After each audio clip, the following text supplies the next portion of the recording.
A Universo Produção tem o prazer de recebê-los para o debate que integra o 20º Encontro Nacional de Arquivos e Acervos Audiovisuais. Este encontro de arquivos faz parte da programação da 20ª Mostra de Cinema de Ouro Preto, que reúne 137 profissionais no centro de 34 debates e rodas de conversa, promovendo um espaço de diálogo, reflexão e troca de experiências. Os diálogos da preservação terá como pauta a apresentação das ações de preservação da Secretaria do Audiovisual 2023-2025, que será dividido em blocos e temas.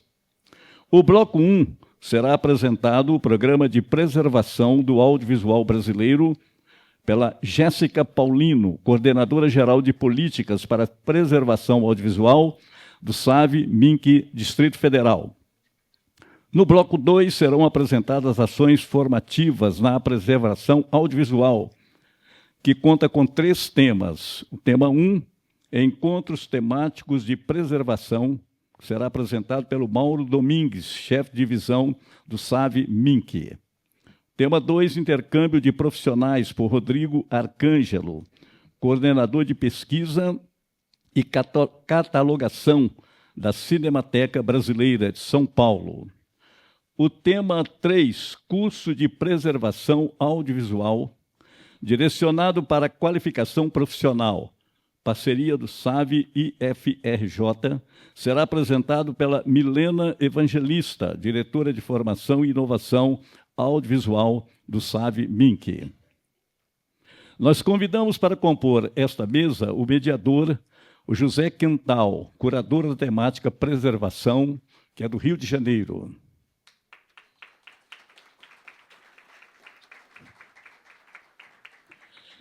Convidamos também os representantes de cada tema, que farão as suas apresentações. Jéssica Paulino, Mauro Domingues, Rodrigo Arcângelo, Milena Evangelista, Valquíria Quilice, coordenadora-geral do CTAB Rio de Janeiro. A 20ª Cineop, Mostra de Cinema de Ouro Preto, conta com a Lei Federal de Incentivo à Cultura. Patrocínio máximo do Instituto Cultural Vale. Patrocínio Itaú, Condenge, Governo de Minas Gerais e Caixa. Parceria cultural do SESC em Minas, Prefeitura de Ouro Preto, Universidade Federal de Ouro Preto, Instituto Universo Cultural. A realização é da Universo Produção. Ministério da Cultura, Governo Federal, União e Reconstrução.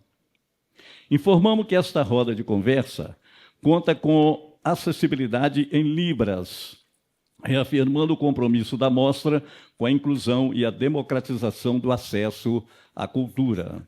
Este debate será gravado e disponibilizado na plataforma do evento cineop.com.br e também no canal do YouTube da Universo Produção. Convidamos vocês a seguirem e marcarem as nossas redes, @Universo Produção, e usarem a hashtag Cineop. A cobertura completa do evento você pode acompanhar também pela plataforma cineop.com.br. Passamos agora a palavra para o José Quental para a condução dos trabalhos. E logo mais vamos nos encontrar na abertura oficial, 19h30, lá na Praça Tiradentes. Muito obrigado. Boa tarde a todas e todos, sejam bem-vindos. Começamos aqui mais uma mesa, né, do Encontro de Arquivos. Um prazer estar aqui mediando essa conversa, esses diálogos da preservação. Então, a ideia aqui é ter as apresentações da SAB. Queria, né, então, dar boa tarde para a mesa também, eu falei com todos. Então, ter essa apresentação, mas ter o espaço realmente do diálogo, né? Então, também já conversei aqui com a mesa, para guardar esse espaço da conversa entre as partes, né? Porque queria convidar vocês também a ler os textos do catálogo. A Jéssica Paulino, né, fez um texto que faz um balanço das atividades da SAV, os últimos 20 2 anos, né? 22 anos, 2003 até 2025. E ela sublinha também essa parte na apresentação da importância justamente dessa conversa entre o poder público, né, e a sociedade civil para a construção das políticas públicas, né? Justamente nessa conversa que a gente vai conseguir avançar nos pontos, né? E eu convido todos a lerem esse texto, que é muito esse balanço que ela faz das atividades, dos pontos principais ao longo desses 20 anos. E é interessante porque a gente tem uma série, né, nesse balanço de políticas ou tentativas de políticas que vão se interrompendo ao longo desse tempo. Ao mesmo tempo, a gente tem nesse mesmo período quase o mesmo a criação, a Mostra de Cinema de Ouro Preto, né, esse ciclo de construções que são feitas aqui, nessa construção de diálogo, de tentativas de diálogo entre a sociedade civil e o poder público. Então, a gente vai ver aqui nesse momento também uma apresentação dessa gestão, né, que está no MINC desde do novo governo Lula 3. Então, a gente vai ter esse momento de ver esse diálogo acho que é uma marca dessa gestão. Eu acho que isso a gente é importante sublinhar, dessa abertura para a conversa, né?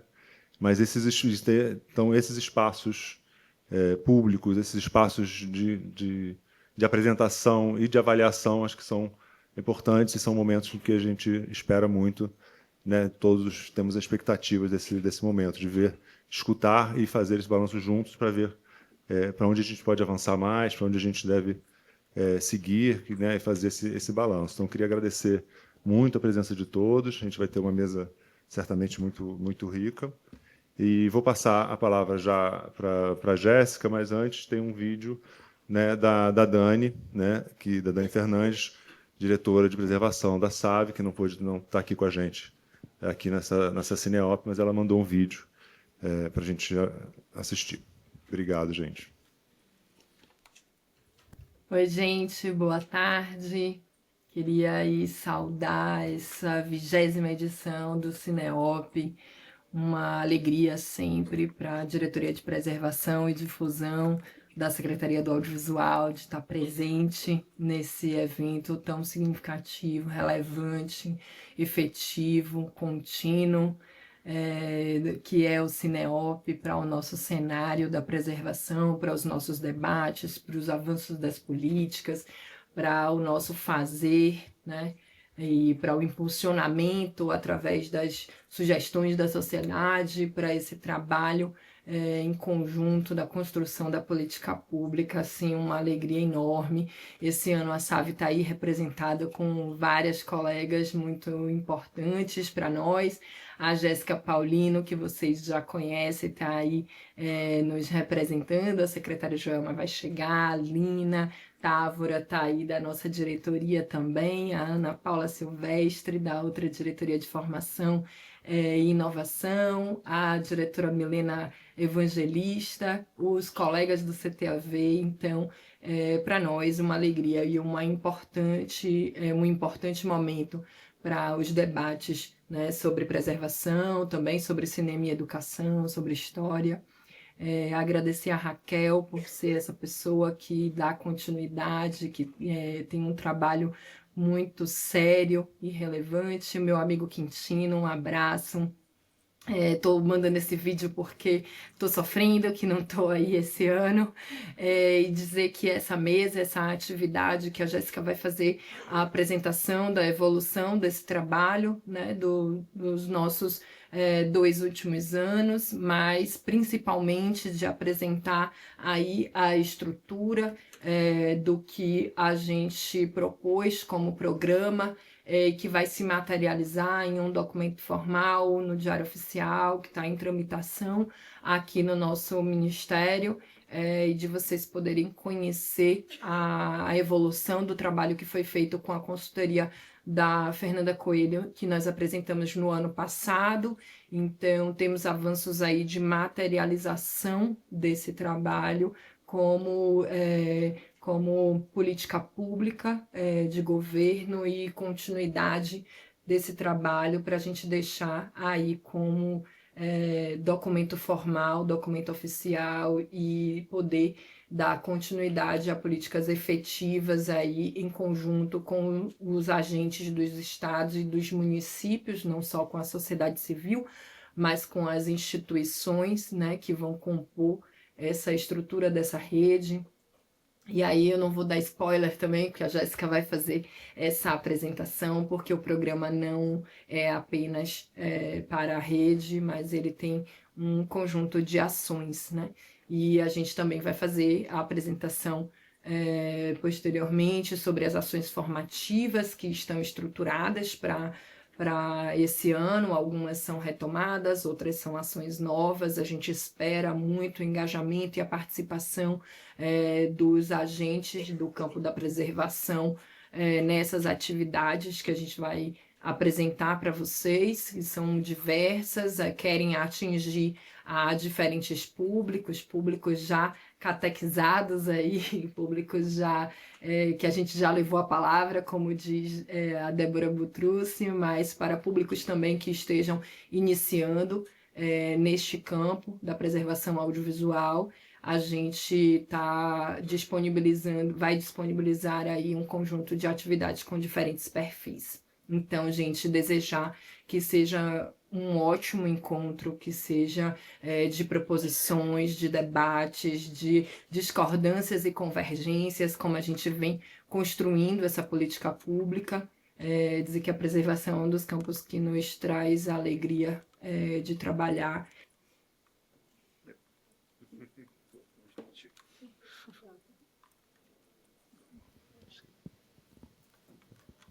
Acho que Jéssica pode seguir. Boa tarde a todos. Agora foi. Boa tarde a todas as pessoas. Dani fez aí uma introdução muito boa para a gente, né, trazer o que a gente vai falar aqui hoje. Agradecer mais uma vez Cineop e a Universo para a gente estar aqui e ter esse espaço tão qualificado, né? A gente construiu, e o que a gente vai mostrar que a gente construiu aqui, até aqui é resultado desses anos de participação e o resultado de toda a conversa e diálogo que a gente tem com as pessoas do setor. E esse aqui, de fato, é um fórum muito qualificado para a gente construir nossas ações e também para a gente mostrar o que a gente está fazendo. Para trazer o programa, né, que é isso que a gente está construindo por meio de uma portaria, a gente dividiu aqui a apresentação nos 3 anos da atual gestão, né? Como o Quental falou, a gente fez aqui um texto que mostra os 22 anos, né, desde quando a Cinemateca e o CTAV foram para a Secretaria do Audiovisual, e aqui a gente traz o que foram as ações da Secretaria do Audiovisual nessa gestão para chegar até o programa. Aí o que a gente chamou, né? 2023 a gente chamou o ano de pesquisa e diagnóstico, 2024 o ano da escuta e da construção coletiva, e 2025 o ano da sistematização e institucionalização. E por que a gente falou, né, que 23 foi o ano de estudo e pesquisa? Foi o ano de reconstrução, né, o ano de recriação do Ministério da Cultura, e quando se teve pela primeira vez uma diretoria com foco em preservação audiovisual. Então, a gente tinha 33 anos de história da Secretaria do Audiovisual e nunca tinha tido uma coordenação ou qualquer instituição voltada para a preservação audiovisual, a não ser, óbvio, o CTAV e a Cinemateca Brasileira. Então, a gente vem com essa criação da diretoria. No começo, a gente tinha a diretoria de preservação com uma coordenação e que estava focada no contrato de gestão com a Cinemateca Brasileira, mas depois, ainda fortalecendo a diretoria, a gente construiu essa coordenação geral voltada para as políticas de preservação e não apenas para as questões da Cinemateca Brasileira. A gente fala, a Dani fala muito que foi um ano de arqueologia institucional, porque, de fato, a gente foi atrás de tudo que já tinha sido feito, né? A gente não queria inventar roda, a gente não queria partir de nada do zero, mas sim saber tudo que já tinha sido feito, para, a partir dali, saber o que tinha dado certo, o que não tinha dado certo, e tentar essa construção coletiva. E é isso, né? A gente fala que teve relatórios de grupos de trabalho do Conselho Superior de Cinema, as cartas de Ouro Preto, o PNPA. Então, todos esses documentos serviram de base para a gente construir as ações. e o mapeamento também das principais lacunas institucionais, uma ausência de articulação federativa, né? Então, de volta àquela tentativa de se fazer a Rede Nacional de Arquivos, Acervos Audiovisuais, que ainda não tinha o nome definido, mas a ideia e a vontade já existia há muito tempo, né? O que tinha sido o CIBIA. Então, esse ano foi um ano de escuta, de estudo, né?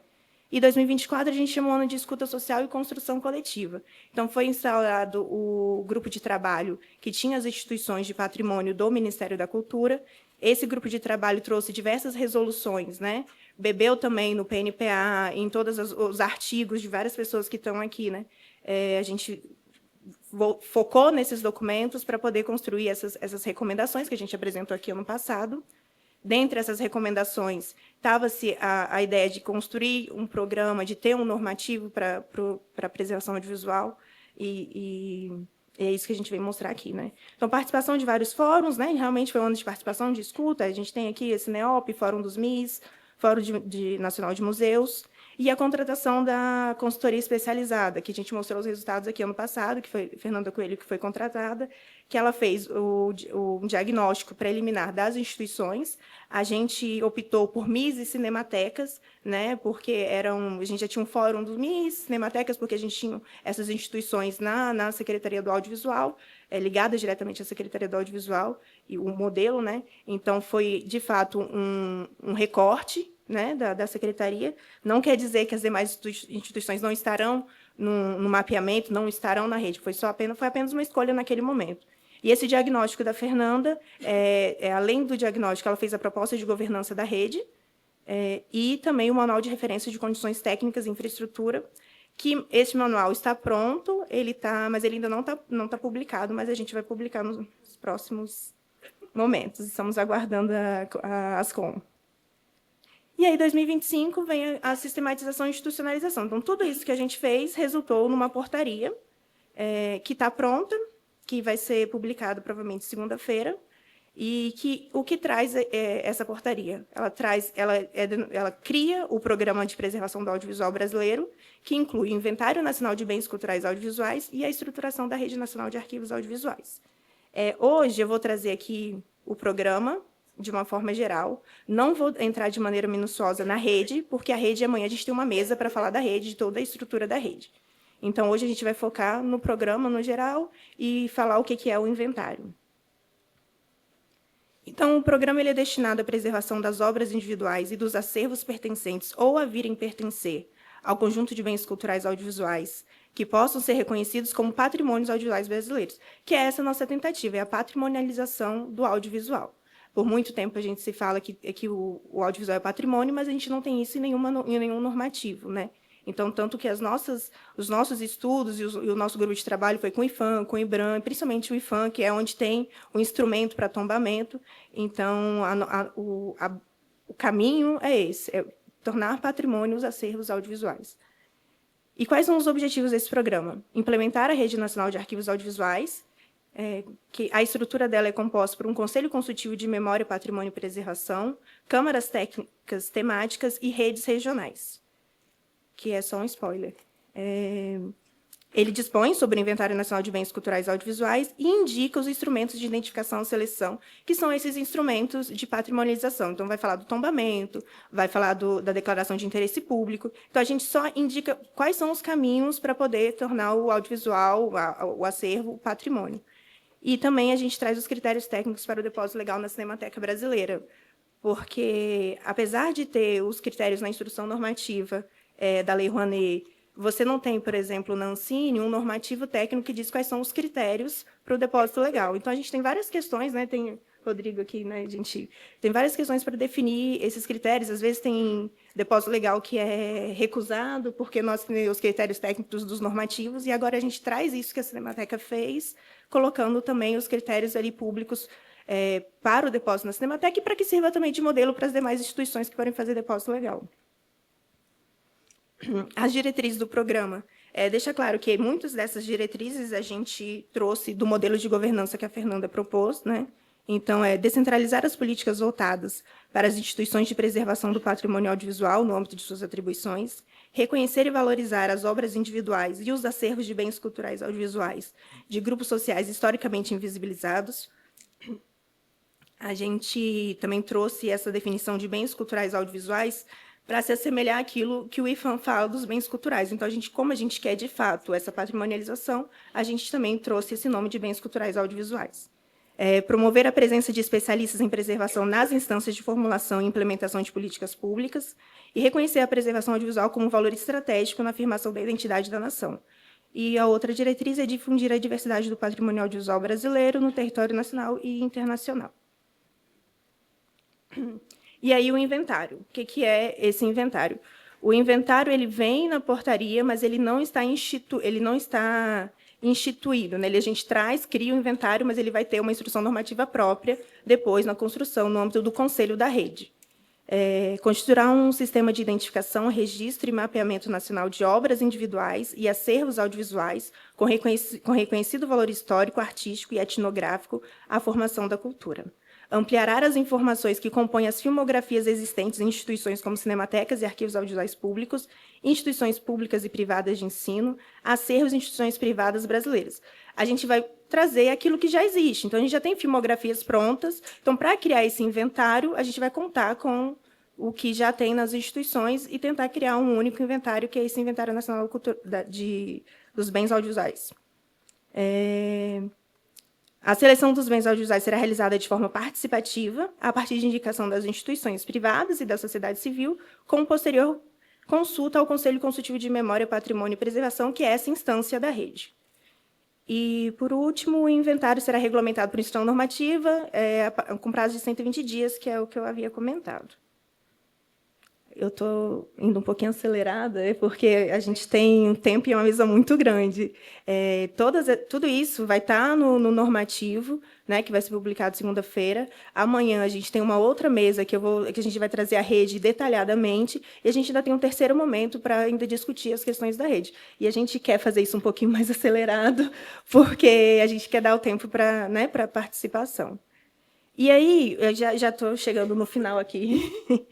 Que é quais são as nossas primeiras ações.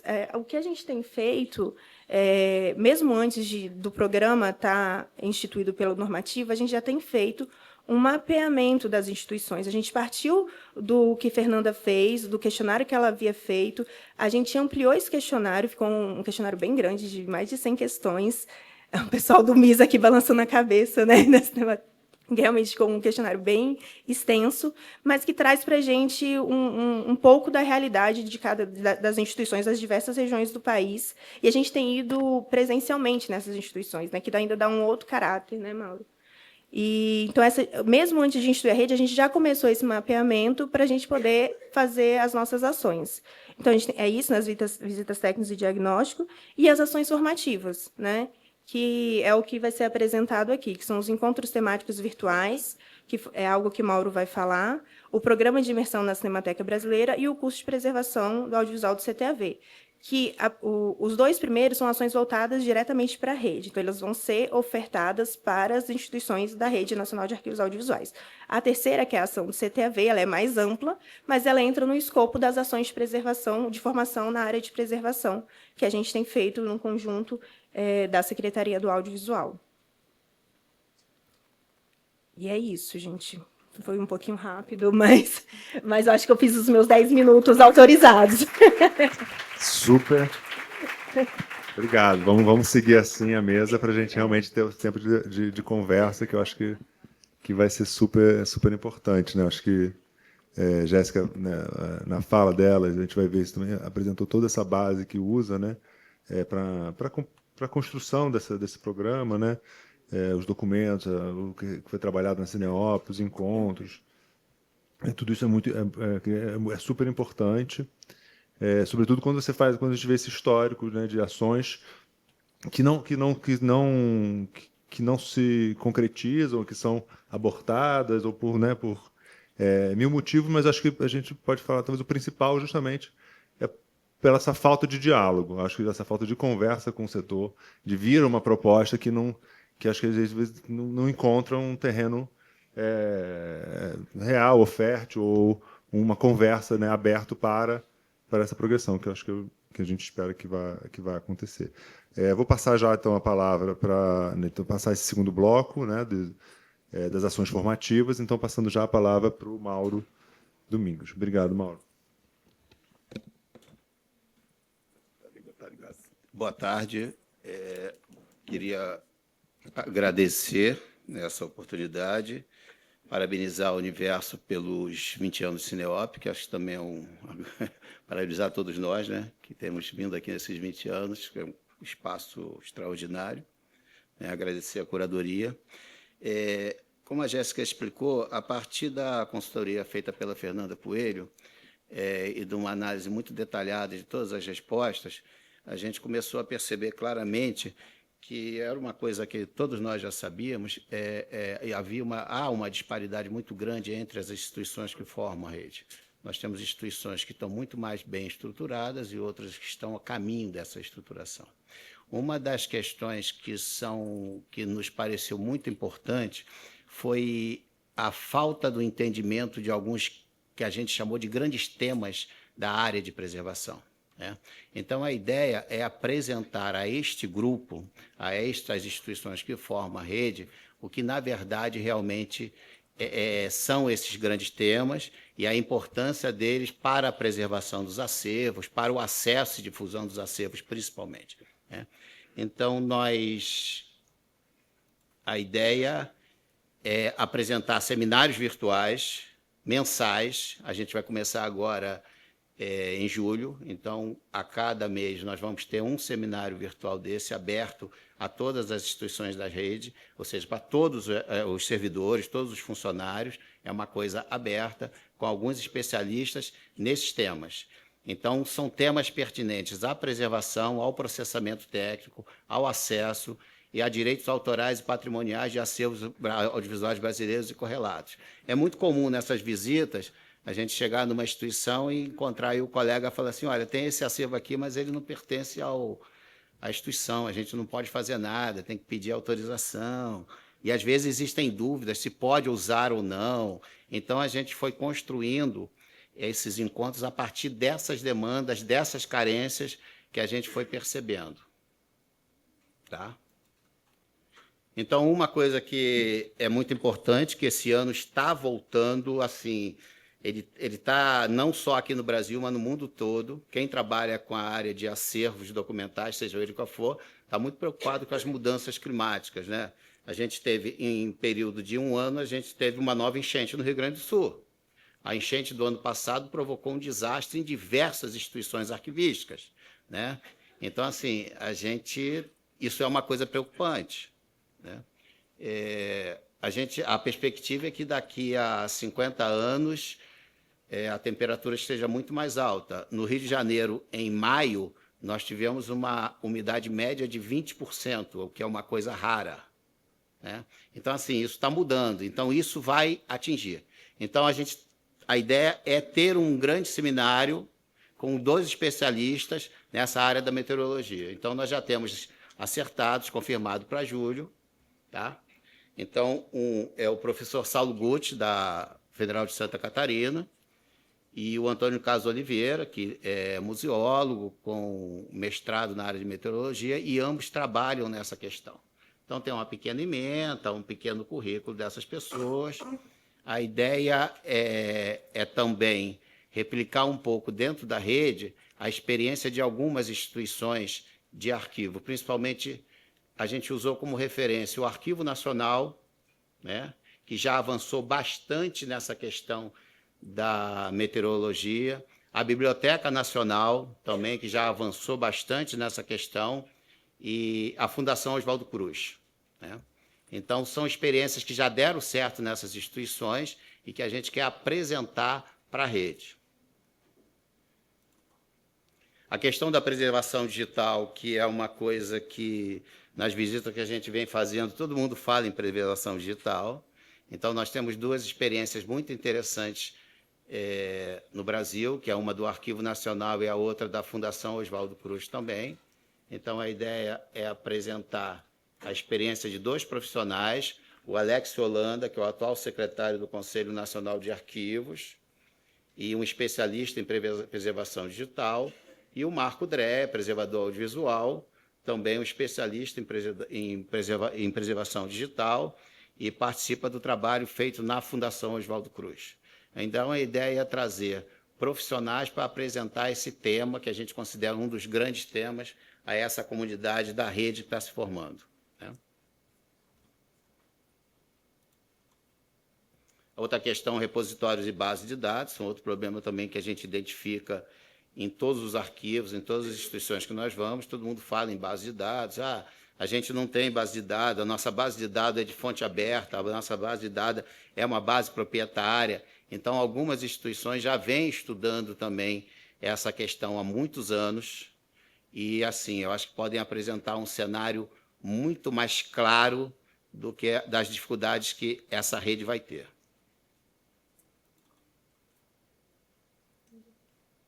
Desculpe. Tá? Então, tem a Cristina Ruth Santos, que é historiadora, mas é uma pessoa que se especializou na área e responsável hoje pelo Sistema de Informações do Arquivo Nacional, e o professor Dalton Martins, que é do IBRAM, que desenvolveu a base Tainacan. Então, também são experiências interessantes para a apresentação às instituições que formam essa rede. Até aqui nós já temos tudo isso confirmado com essas pessoas, tá? As próximas agora a gente depende ainda de confirmação de data. Mas a ideia é que cada mês um seminário desse virtual seja apresentado. A outra é uma ferramenta muito importante, que é gerenciamento de risco, né? É uma ferramenta muito útil para as instituições. Algumas instituições aqui no Brasil já fizeram a utilização, já aplicaram essa utilização dessa ferramenta. O Arquivo Nacional, no Rio de Janeiro, a Biblioteca Nacional, a Fundação Oswaldo Cruz, também no Rio de Janeiro.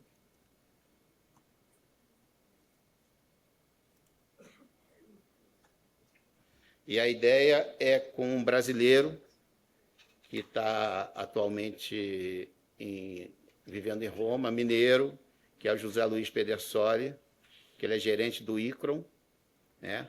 Então, assim, esse trabalho é muito importante, porque a partir dessa ferramenta, você consegue identificar quais são os pontos fracos da sua instituição em relação ao gerenciamento de risco. E aí tem umas coisas muito curiosas. Quando ela foi aplicada no Arquivo Nacional, a gente descobriu uma coisa. Você vai descobrindo a eficácia dessa ferramenta a partir do momento que você aplica e faz perguntas em relação a isso. Assim, as pessoas tinham lá uma questão assim, quais são os acervos que correm mais risco, né?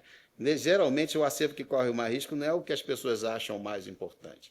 O acervo que corre mais risco é aquele que ainda não foi tratado, que ainda não está em estado de conservação, é aquele que não foi digitalizado, é aquele que não tem acesso.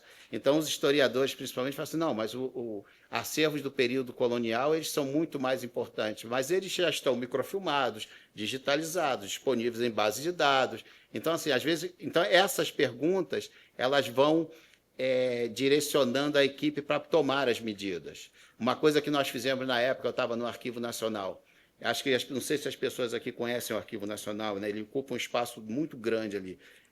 Em torno do Arquivo Nacional só tem um hidrante.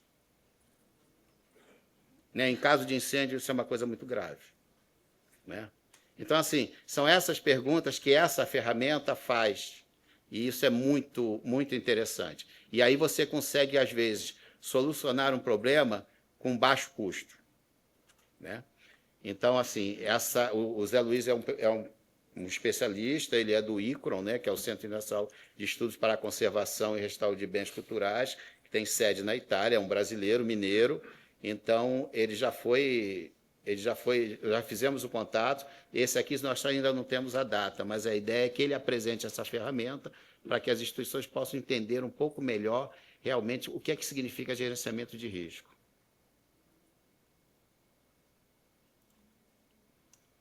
Essa questão do direito autoral no audiovisual também é uma coisa muito importante, porque é muito comum você, nessas visitas que a gente está fazendo, a gente encontrar acervos em que a própria instituição diz que não pode fazer nada com aquilo, porque não tem direito sobre o uso da imagem, não tem nada disso. Então, a questão do direito autoral também é muito importante, né? A gente precisa entender um pouco melhor para poder ver exatamente o que se pode fazer com o acervo. Quase toda instituição tem um acervo que a gente não pode fazer nada com ele, porque a gente não sabe a quem pertence, tudo isso. Muitas vezes as pessoas não sabem nem como ele chegou na instituição. Né? É isso.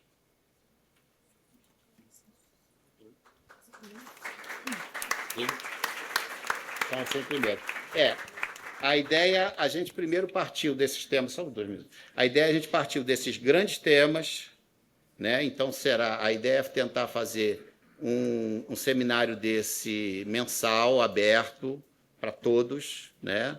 A rede inteira, né? Com especialistas, justamente para que essas dúvidas possam ser sanadas. E, a partir disso, seminários um pouco mais específicos. E aí, sim, aproveitar até a experiência de algumas instituições, como o Arquivo Nacional, a Fiocruz, a Biblioteca Nacional, que já avançaram bastante nesse tema. Tá? Muito obrigado.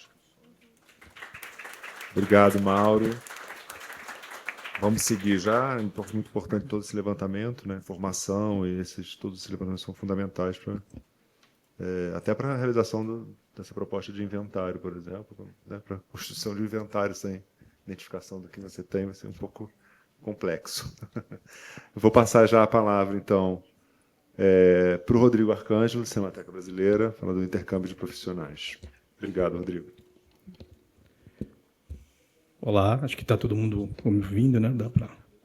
Bom, eu fui informado no meu tempo, 10 minutos, né? Uma coisa bem mais reduzida, então eu acabei não preparando o PowerPoint, porque eu acho que as questões que a gente vai colocar aqui, elas são muito mais, de uma forma mais simples até, né? A gente pode conversar livremente e depois continuar a respeito na parte do debate, enfim, porque ela trata de uma atividade, digamos assim, que acontece na Cinemateca e que eu queria trazer aqui alguma experiência e de como essa experiência vai ser aplicada dentro da Rede Nacional de Arquivos. Mas, antes de mais nada, eu quero, né, agradecer, né, a Cineop, todo o Universo Produção, e parabenizar pela 20ª edição da Cineop, agradecer a curadoria da temática Preservação, José Quental, Vivian, parabéns pela programação, e agradecer a SAV pelo convite da mesa, né?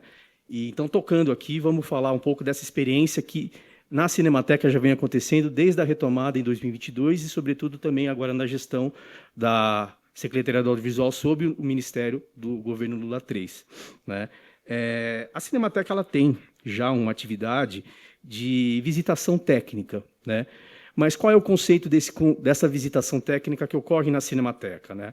E que de 2022 para cá já foram cerca de 686 pessoas que passaram por esse processo de visitação técnica. Basicamente, é um trabalho é uma imersão, né, de um dia em que as pessoas passam a fazer uma visita e conhecendo os setores da instituição.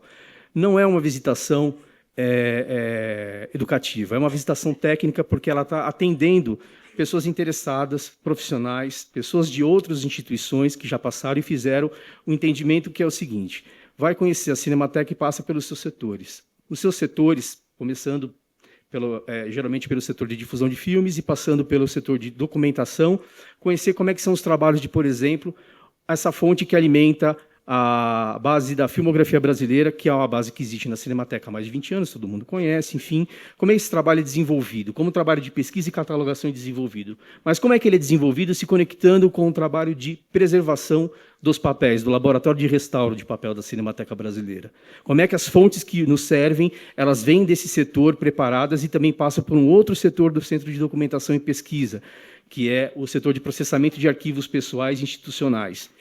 Vou dar um exemplo para vocês. Como um roteiro de um cinejornal Canal 100, que é um projeto que está acontecendo na Cinemateca, ele chega até um pesquisador da catalogação da Cinemateca Brasileira e ele vê uma fonte para transformar numa ficha catalográfica o que aquele cinejornal, aquela edição foi naquela semana, enquanto na sua integridade, na sua experiência original, ele foi exibido com determinadas notícias, com uma determinada ordem, com uma determinada metragem, duração.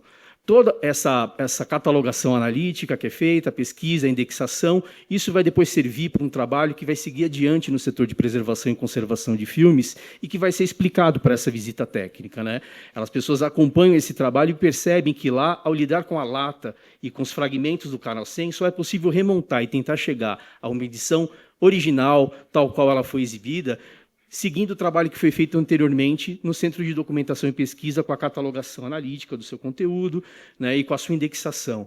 Esse trabalho, então, ele vai dar subsídios para a preservação, lidar com o que sobrou do Canal 100, fazer ali um status de preservação e ver o que tem de melhor, qual o melhor material para poder recuperar esse cinejornal.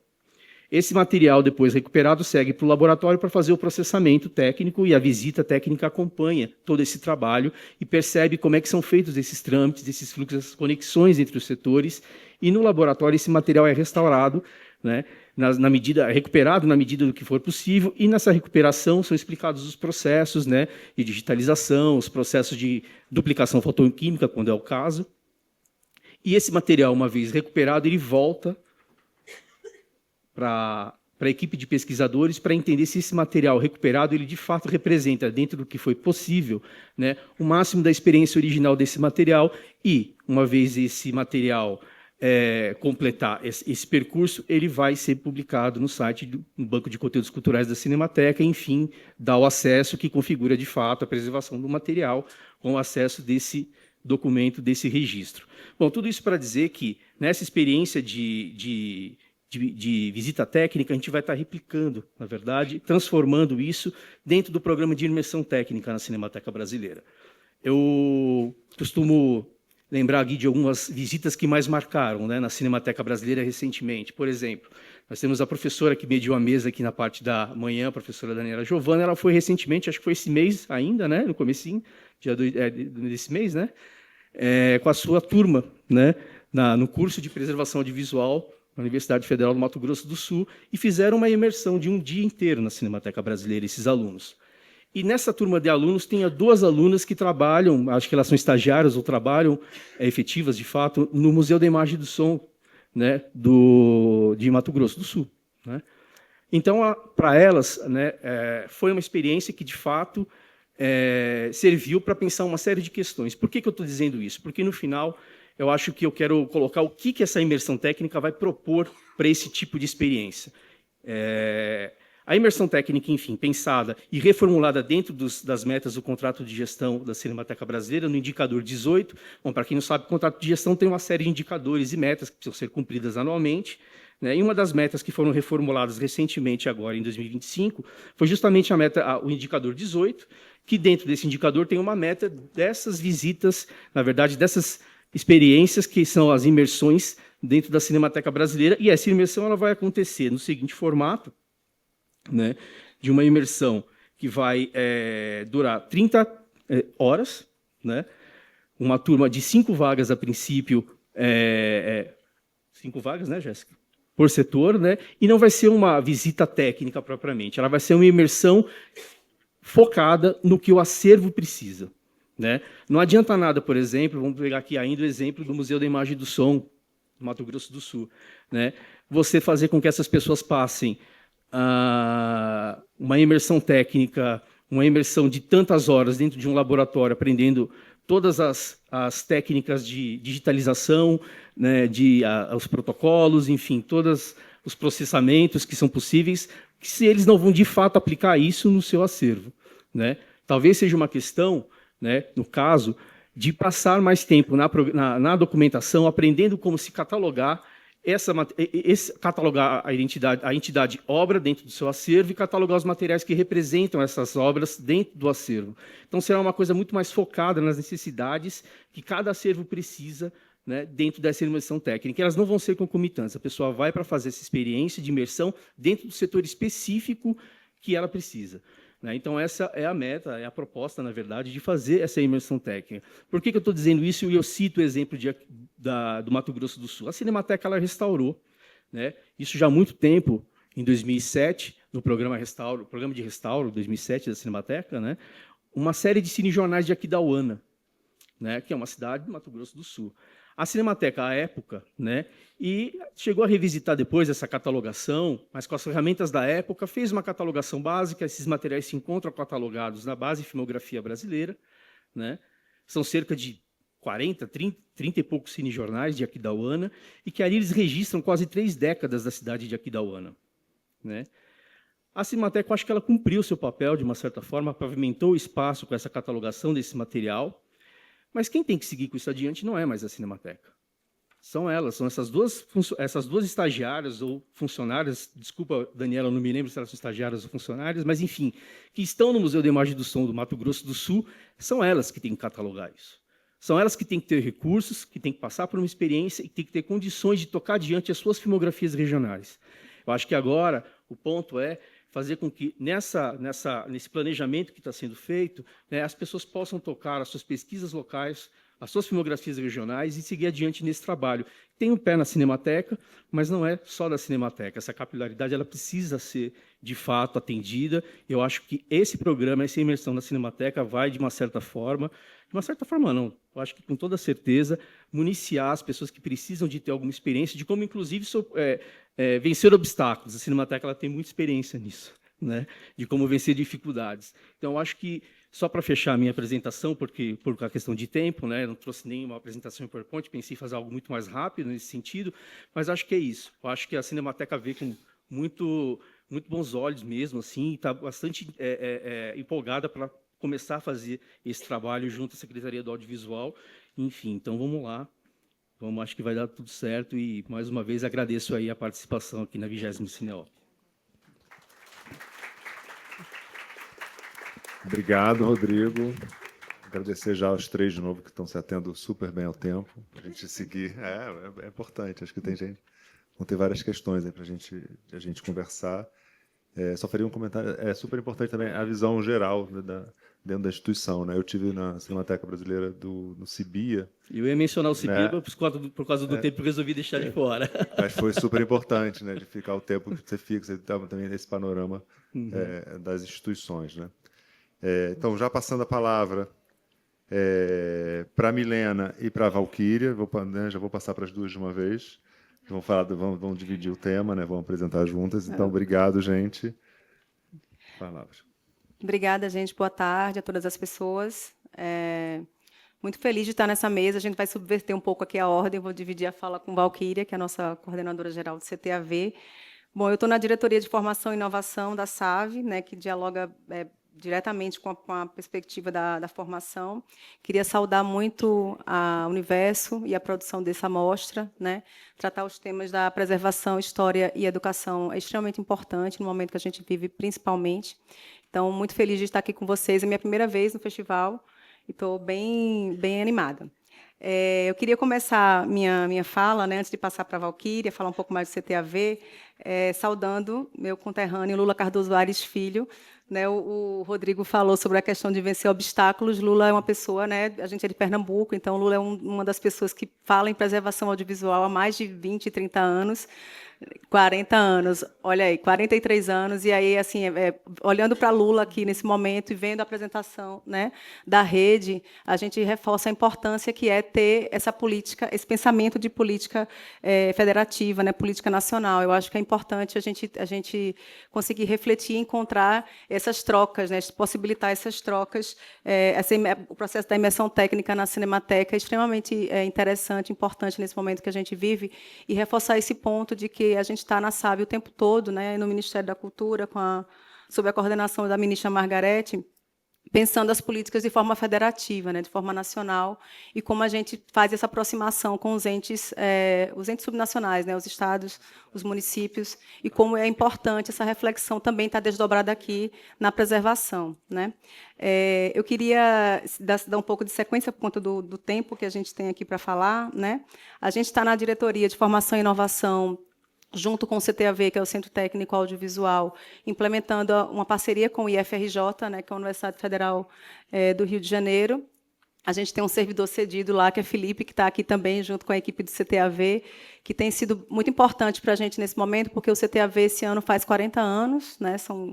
É uma história longa, importante na parte da formação, também na parte da preservação, e a gente está agora no processo de obras, a gente está numa perspectiva de reabertura do centro técnico ainda em 2025, e a gente está montando uma série de cursos, né? A gente está fechando parceria com o IF, que é extremamente importante para o desenvolvimento dessas ações, junto prioritariamente às comunidades periféricas, mas não apenas, e também na perspectiva da gente desenvolver um cardápio de cursos que a gente possa, no futuro, ter uma projeção em território nacional. Então, Valquíria vai falar um pouco mais do CTAV, mas eu acho importante reforçar que essa parceria com o IFRJ, nesse momento, tem sido fundamental para a gente poder desenvolver protótipos, né, dessas ações formativas. A gente tem tido experiências bem interessantes, né, com o curso Mulheres 1000, depois Valquíria pode falar um pouco mais também. E aqui no Cineop a gente está trazendo esse curso de preservação, que vai ser uma experiência bem interessante, né? Eu vou acompanhar também aí nos próximos dias. E a gente está nessa perspectiva do CTAV reforçar, né, chegando aos seus 40 anos, reforçar o caráter tanto de formação quanto de preservação audiovisual que espelham aí esse histórico. Lá na diretoria, né, de formação e inovação, a gente também roda a parte de fomento, né? Então, eu sempre que participo de alguma mesa, eu preciso falar do fomento e do financiamento. E quando a gente pensa em preservação, eu vou mencionar 2 pontos que a gente tem desenvolvido na SAV, né, na perspectiva de mecanismos de financiamento que já existem, né, que já estão... Um já está implementado, que é por meio da Lei Rouanet. A gente tem uma linha específica para a preservação audiovisual. O ano passado foram cerca de 7 milhões de reais captados para a área de preservação, memória, enfim. E a gente tem agora, né, foi lançado agora no começo do mês de junho, a chamada pública dos arranjos regionais, onde a gente tem, na perspectiva da composição da contrapartida, quem não conhece a chamada, depois no site do Ministério, tem uma série de informações sobre os arranjos. E aí é bem importante aqui que a gente está falando para o público de preservação, que as ações de preservação elas vão poder compor a contrapartida financeira dos estados e municípios. Então, é importante, né, na articulação, na proposta do plano de ação dos estados e municípios, que a preservação ela pode ser um dos elos, né, está lá como um dos elos prioritários, para que os estados e municípios façam o desenho dos seus planos de ação e possam fazer investimentos nessa área, né. Tem outras áreas também que são elegíveis, como formação, difusão, ação cineclubista, jogos eletrônicos, mas eu acho importante trazer esse ponto para vocês, para que a gente possa reverberar essa informação também em outros territórios. Bom, como eu estou dividindo o tempo aqui com Valquíria, né, e nosso mediador aqui está sendo bem rígido, eu vou passar a palavra para a Valquíria, que é a nossa coordenadora geral, que hoje está fazendo aniversário apenas.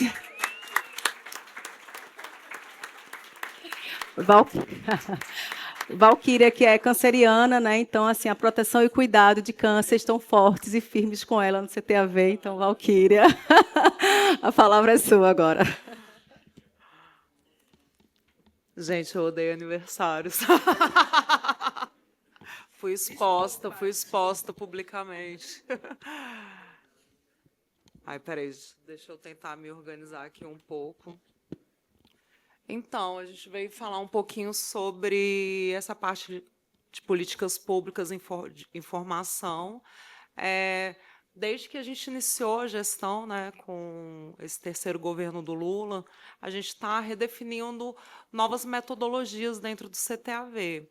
E, dentro dessa perspectiva, a gente entendeu que a gente tem que desenvolver uma metodologia de replicação de política pública em informação. Não exatamente só um cardápio de cursos, entendeu? Mas como a gente vai conseguir replicar isso nas demais macro-regiões. Aí eu trouxe um pouquinho do histórico, né, do CTAV e de toda a parte de preservação, 40 anos do CTAV, 85. Aí eu não, né? Essa apresentação é da Natália, gente. Natália está um pouco sem voz ali, a gente decidiu poupar um pouco a Natália, que ela vai participar de um curso de preservação. Aí ela está poupando a voz dela. Aí eu estou invadindo a apresentação da Natália. Aí, então, a gente passa por um histórico sobre a formação na área eminentemente prática, que foi um ponto que o Rafael trouxe também hoje de manhã na mesa que ele estava, alguns cursos pontuais oferecidos pela FIAF, pela Cinemateca, até meados dos anos 90. Aí a gente teve em 2000 a introdução da disciplina de preservação como optativa e em 2025 como obrigatória. Hoje de manhã usaram um termo muito interessante. Qual foi, Rafael?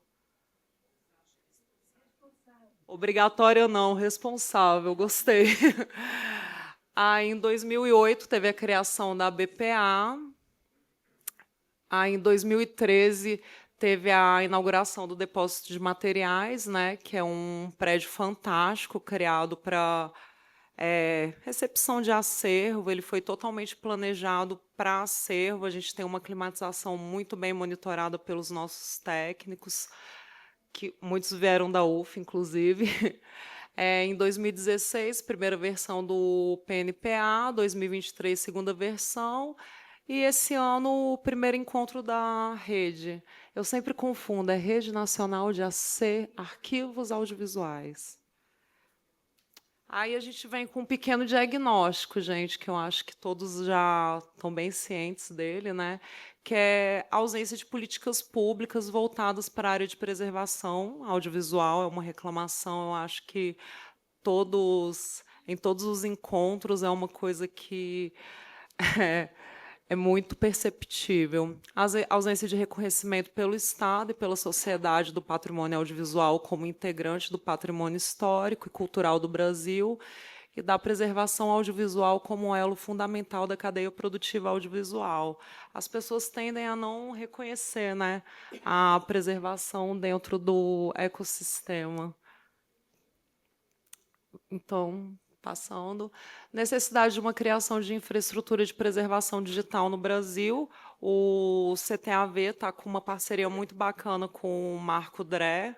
A gente está desenvolvendo um plano de preservação digital. O Marco Dré está em todos, né? E recursos humanos e financeiros insuficientes e instáveis. Eu acho assim, uma coisa que o colega falou, o Rodrigo falou sobre a dificuldade, eu acho que é uma dificuldade geral de todos os acervos. Então, assim, preservar é muito caro, e a falta de reconhecimento pelo próprio Estado, entendeu? Eu falo pelo Estado, mas a gente sabe a luta que é dentro do próprio governo de demonstrar a importância da preservação. E isso está muito vinculado com a formação, né, gente? Que falta capital humano. Então, tem alguns estudos que já foram feitos, a gente se baseou muito nisso para chegar a esse ponto de que o CTAV tem que trabalhar com qualificação e partiu de uma ideia maravilhosa que a Natália teve, foi esse curso de preservação audiovisual. Pode passar. Então, o foco é viabilizar uma formação ampla e coesa, de forma gratuita, ampliar o público-alvo, que restrito aos alunos de graduação. Então, esse curso que a gente está desenvolvendo em parceria com o Instituto Federal, o Lupa ajudou muita gente no desenvolvimento desse curso, a BPA. Então, foi um trabalho que foi feito a várias mãos, entendeu? Ampliar o reconhecimento da preservação audiovisual como um elo fundamental na cadeia, que parte também de uma pressão que, com esse curso, a gente quer inserir no CBO o preservador audiovisual. Entendeu? É uma dificuldade muito grande que as próprias instituições públicas têm de contratar. Então, assim, quando a gente vai fazer uma contratação por licitação, a gente tem uma dificuldade muito grande de contratar, porque não existe a profissão de preservador audiovisual. Então, como é que a gente define um salário base? Como é que a gente define um escalonamento de carreira, entendeu? Então, eu acho que o Instituto Federal, com essa parceria, ele está viabilizando uma forma da gente reconhecer a profissão, entendeu? Contribuir para a certificação profissional e regulamentação, como viabilizar esse acordo de cooperação técnica com o Instituto Federal do Rio de Janeiro, oferta de cursos tecnológicos e certificados pelo MEC, em diversos segmentos. Esse curso de preservação é um dos cursos. Eu estava falando com a Jéssica mais cedo, eu vou tentar não ampliar muito, mas é um programa muito maior. A gente está aqui apresentando o curso de preservação, mas tem um portfólio bem grande de cursos que vão ser ofertados no CTAV, mas com essa possibilidade de metodologia de replicação de política pública, que o interesse é esse, é que a gente chegue nos outros estados, apresente essa proposta, entendeu? E que as secretarias de Estado, os institutos federais de cada região desdobrem isso a partir das particularidades de cada região, porque não necessariamente o que o Rio de Janeiro precisa é o que São Paulo precisa, é o que o Pará precisa. Então, o que a gente está propondo dentro do CTAV é uma metodologia de política pública em qualificação audiovisual. E nisso a gente está com essa parceria com o Lupa, com a UF e a BPA, que estão sendo essenciais para desenvolver tudo isso. Pode passar. Ah, já passou, gente. Eu estou aqui meio... As paradas de slides sempre me confundem. Então, as propostas. Esse curso de formação inicial e continuada é um curso FIC, que tem 224 horas. Vai ser em formato híbrido.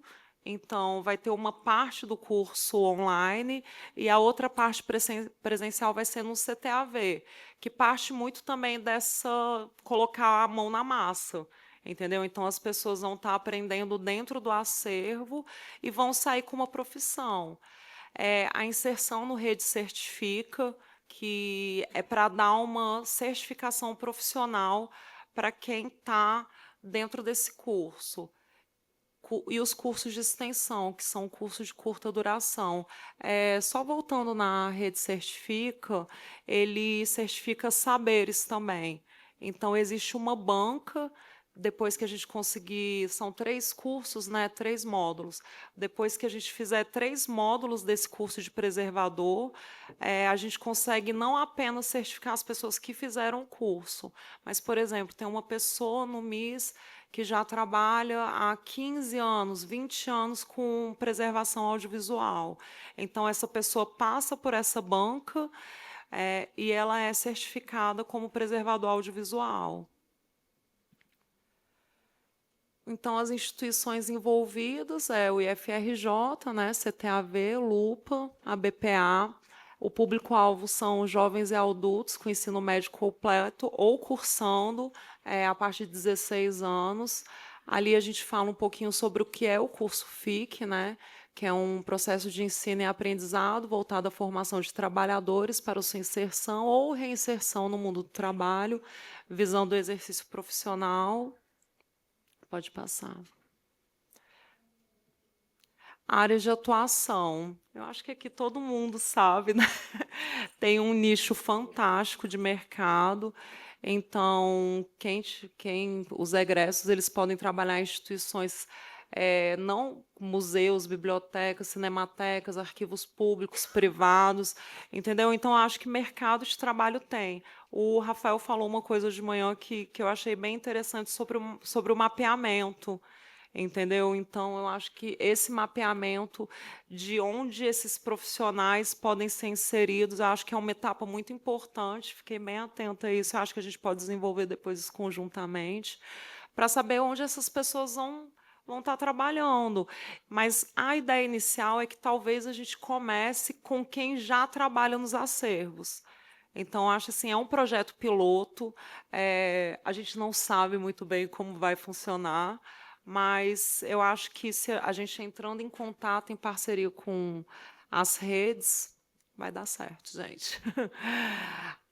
Pode passar para o próximo. Ali a gente tem a matriz curricular, ela é dividida em 2 eixos. Tem esse eixo social, que é um pouco que o Instituto Federal ele vincula todos os cursos FICs.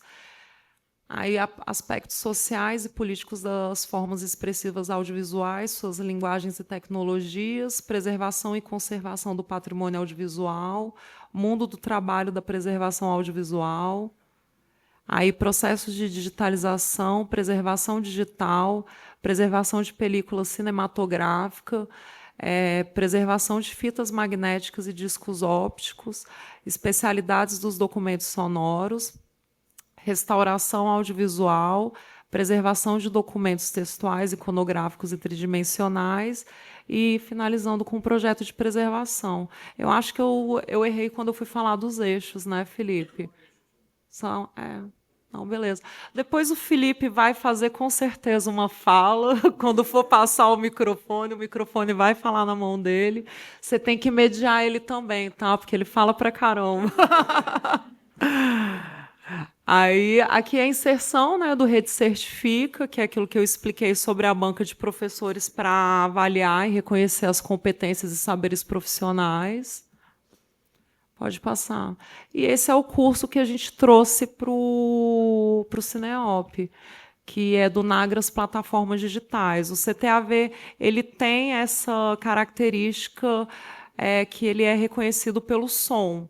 Então, a gente trouxe nosso mestre, cadê ele? Cadê o Alexandre Jardim, Natália e Felipe?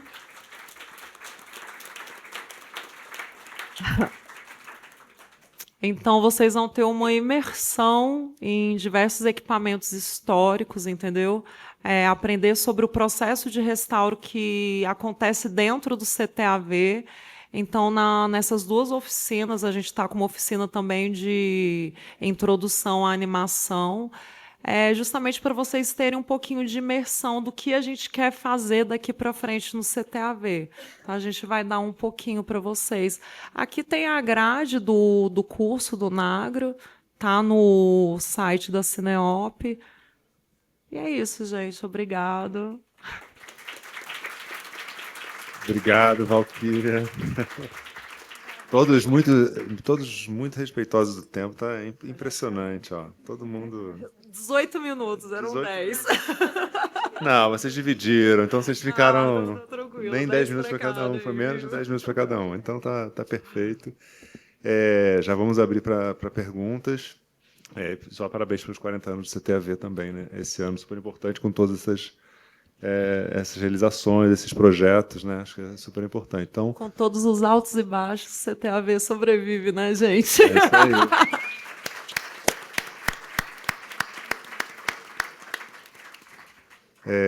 Então, vamos fazer blocos de 3 perguntas. Já tem uma pergunta aqui, a Laila inscrita, Milena, Mirelle. É muita minha Maria. É isso.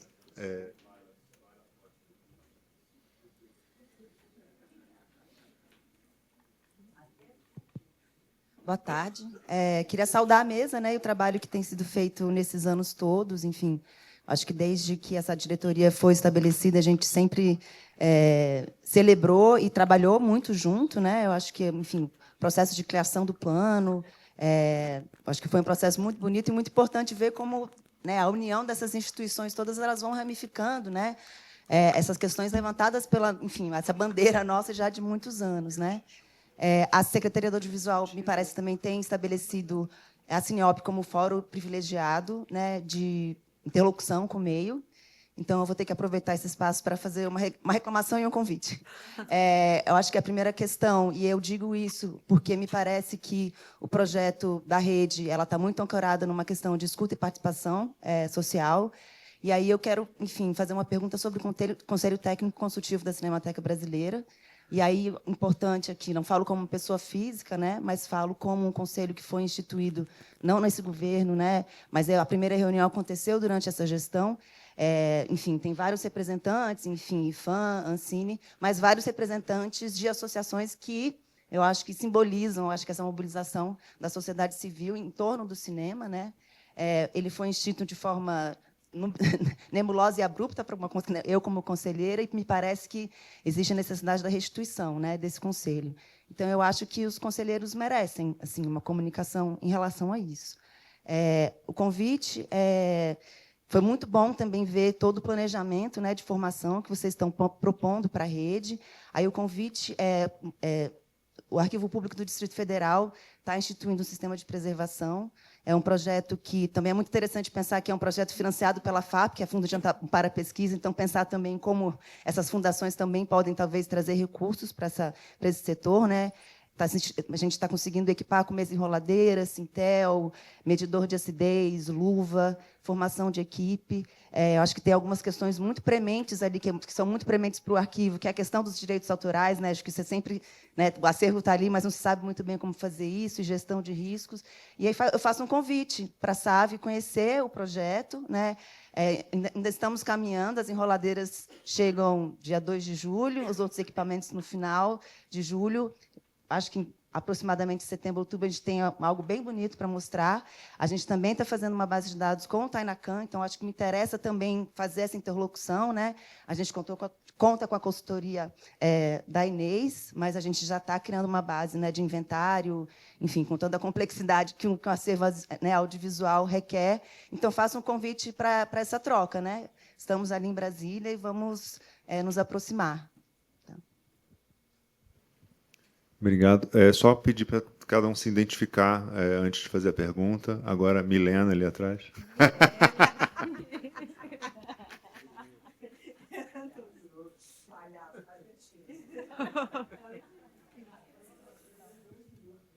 Boa tarde, Mirelle Camargo.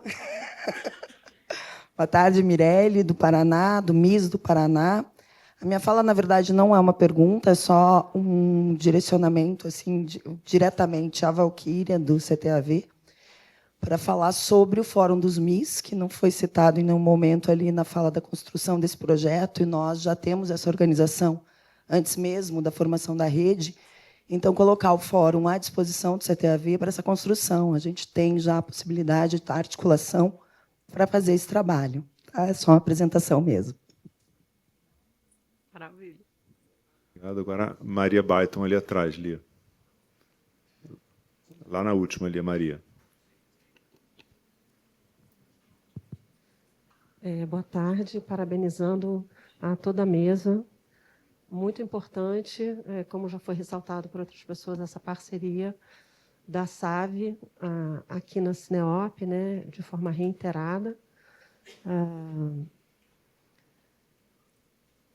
Gostaria de perguntar especificamente para a Milena e talvez para a Valquíria, para as duas, como membro da BPA e participante do GT CTAV, que foi um GT instituído no ano passado entre a Abrace, a BPA e a PAVIC, no momento em que a sociedade civil se sentiu obrigada a, muito ativamente, proteger o CTAV. Parece uma palavra forte, mas nós nos sentimos obrigados, urgidos, não obrigados, urgidos, ungidos, sei lá como é que chama. Estou assim... Porque esse assunto é um assunto delicado. Quando eu me dei conta, falei, meu Deus, vou ter que falar sobre isso? Vou ter que falar sobre isso. Então, a questão é uma pergunta simples, provavelmente a resposta complexa. O cronograma de reabertura do CTAV era para, provavelmente, no início de 2025. E foi anunciado agora, aqui há pouco, para talvez em 2025. Então, eu gostaria de entender o que aconteceu nesses 8 meses, né? E se essa reabertura do CTAV ela inclui os dois os dois equipamentos de finalização de som, porque no ano passado ainda não havia sequer a licitação para o início dessas 2 obras. E toda a parte de equipamentos do 2º andar também ainda precisava, né? Nós fizemos uma visita técnica também no CTAV, né? Porque a gente entende cada vez mais que a nossa participação no cuidado dos equipamentos de preservação, né, de forma cidadã, coletiva, ela é muito importante e ela auxilia, né, que esses equipamentos mantenham as suas missões, né? No caso do CTAV, especificamente a de formação, a de preservação e dentro de formação, né, a questão da preservação, mas também da animação. Então, se vocês duas pudessem falar sobre isso, e queria também dizer que é uma alegria ver o Mauro Domingues nessa mesa, que é uma pessoa que veio do CTAV, que é um membro muito ativo da BPA, do Arquivo Nacional, por onde ele passou, enfim, é uma pessoa muito ativa na comunidade de preservação audiovisual. Então, eu entendo que a presença do Mauro na SAV ela é muito construtiva, né, para todos nós. Obrigado, Maria. Passar para a mesa, então. A gente depois faz uma segunda rodada. Patrícia está inscrita. Quem quiser, por favor, se inscreva.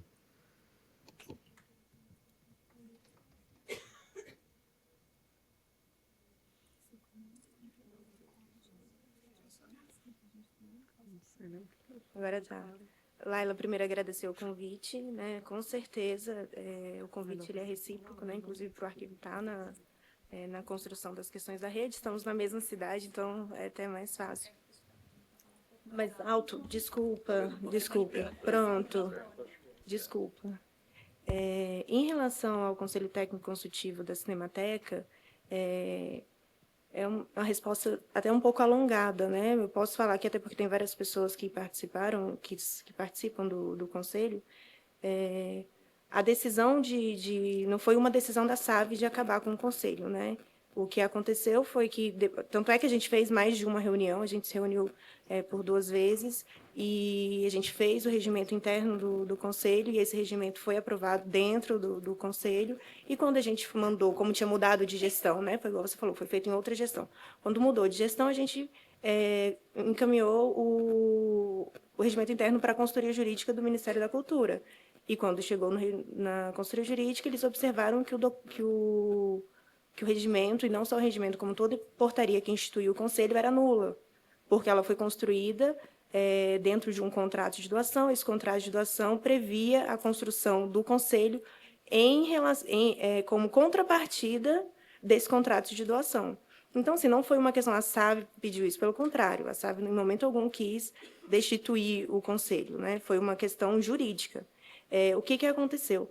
Com o decorrer do tempo e das nossas construções, a gente percebeu que, já que a consultoria jurídica tinha feito isso, aí a gente encaminhou para todos os conselheiros a informação de que o conselho tinha sido destituído por esse momento. Não, isso foi só uma questão temporal mesmo, não foi depois, não. E aí, devido a isso, né, a gente percebeu que a gente poderia fazer algo muito maior, porque a Cinemateca Brasileira hoje tem um contrato de gestão que é baseado em metas, que tem um conselho de administração, que tem uma comissão de avaliação, que tem auditoria, então, assim, e a supervisão pela Secretaria do Audiovisual. Então, a Cinemateca Brasileira já tem diversas instâncias, né, de fiscalização, acompanhamento e de sugestão, porque o conselho ele foi construído para subsidiar a Secretaria do Audiovisual na construção das ações da Cinemateca Brasileira. E hoje o que a gente vem apresentar aqui é um conselho de patrimônio dentro de uma rede para tratar das questões de preservação do Brasil, e não só da Cinemateca Brasileira. Mas, apesar de tudo isso que eu estou falando, o Conselho Técnico Consultivo ele foi judicialmente, ele voltou a estar apto. Então, a portaria que havia sido revogada, ela está validada novamente. O que acontece é que hoje a Secretaria do Audiovisual, dentro da diretoria e dentro da coordenação que eu estou, somos 3 pessoas, eu, Mauro e Felipe. A gente, com o Conselho de Patrimônio Nacional, a gente não tem condições de continuar fazendo o Conselho Técnico Consultivo da Cinemateca Brasileira. Aí isso provavelmente vai para o gabinete da Secretaria. E aí as ações e o que vai ser discutido dentro do Conselho é aquilo, né? A presidência e tudo volta. Mas, assim, o Conselho ele voltou a existir, judicialmente.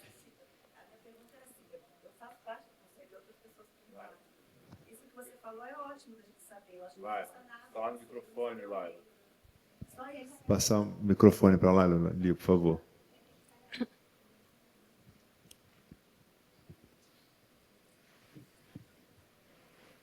Não, eu entendo tudo isso. Foi ótimo te escutar, mas eu só reitero, seria ótimo que os membros do conselho recebessem uma mensagem falando sobre isso. É a comunicação, né? Que é essa também, enfim, a valoração real da participação social, né? Porque a gente está ali, nós nos inscrevemos, né? São várias associações, PAVI, que Abrace, tem FAM, tem, enfim. É isso, é só uma o entendimento, né, de que a gente está engajado nesse conselho. Nós estamos, se existir, vamos continuar engajados. Então, eu acho que a gente mereceria uma reunião, um e-mail, explicando isso que você está falando. Ó, vamos aguardar o... Enfim, né, que eu acho que é importante. Só isso. Tá bom. Agora...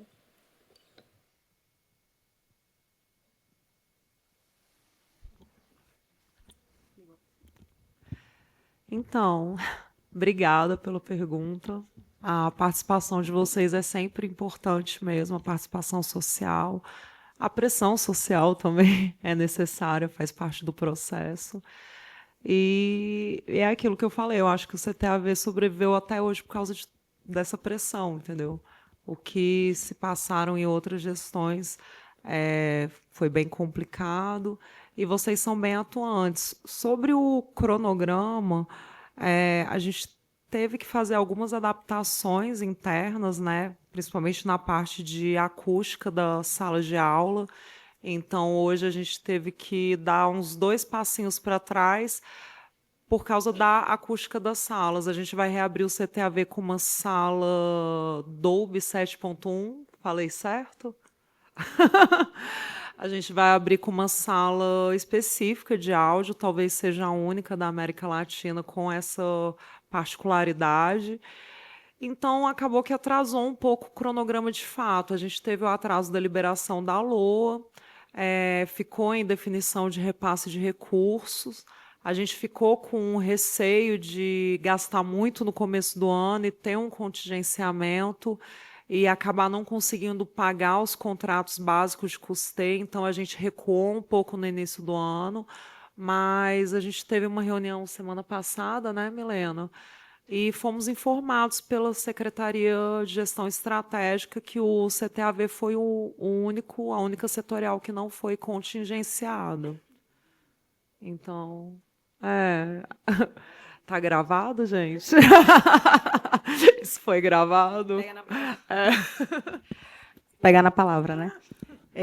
Não, assim, só para reforçar o que Valquíria colocou, a gente está, enfim, a gente teve, quem está acompanhando as notícias, né, a gente teve um contingenciamento que atingiu não só o Ministério da Cultura, mas, enfim, todos os ministérios, todo o governo, e o CTAV foi das nossas, né, foi uma unidade que não teve corte. Assim, a gente tem um entendimento no Ministério da importância de reabrir o centro, de manter os contratos que estão em curso, né, os processos licitatórios.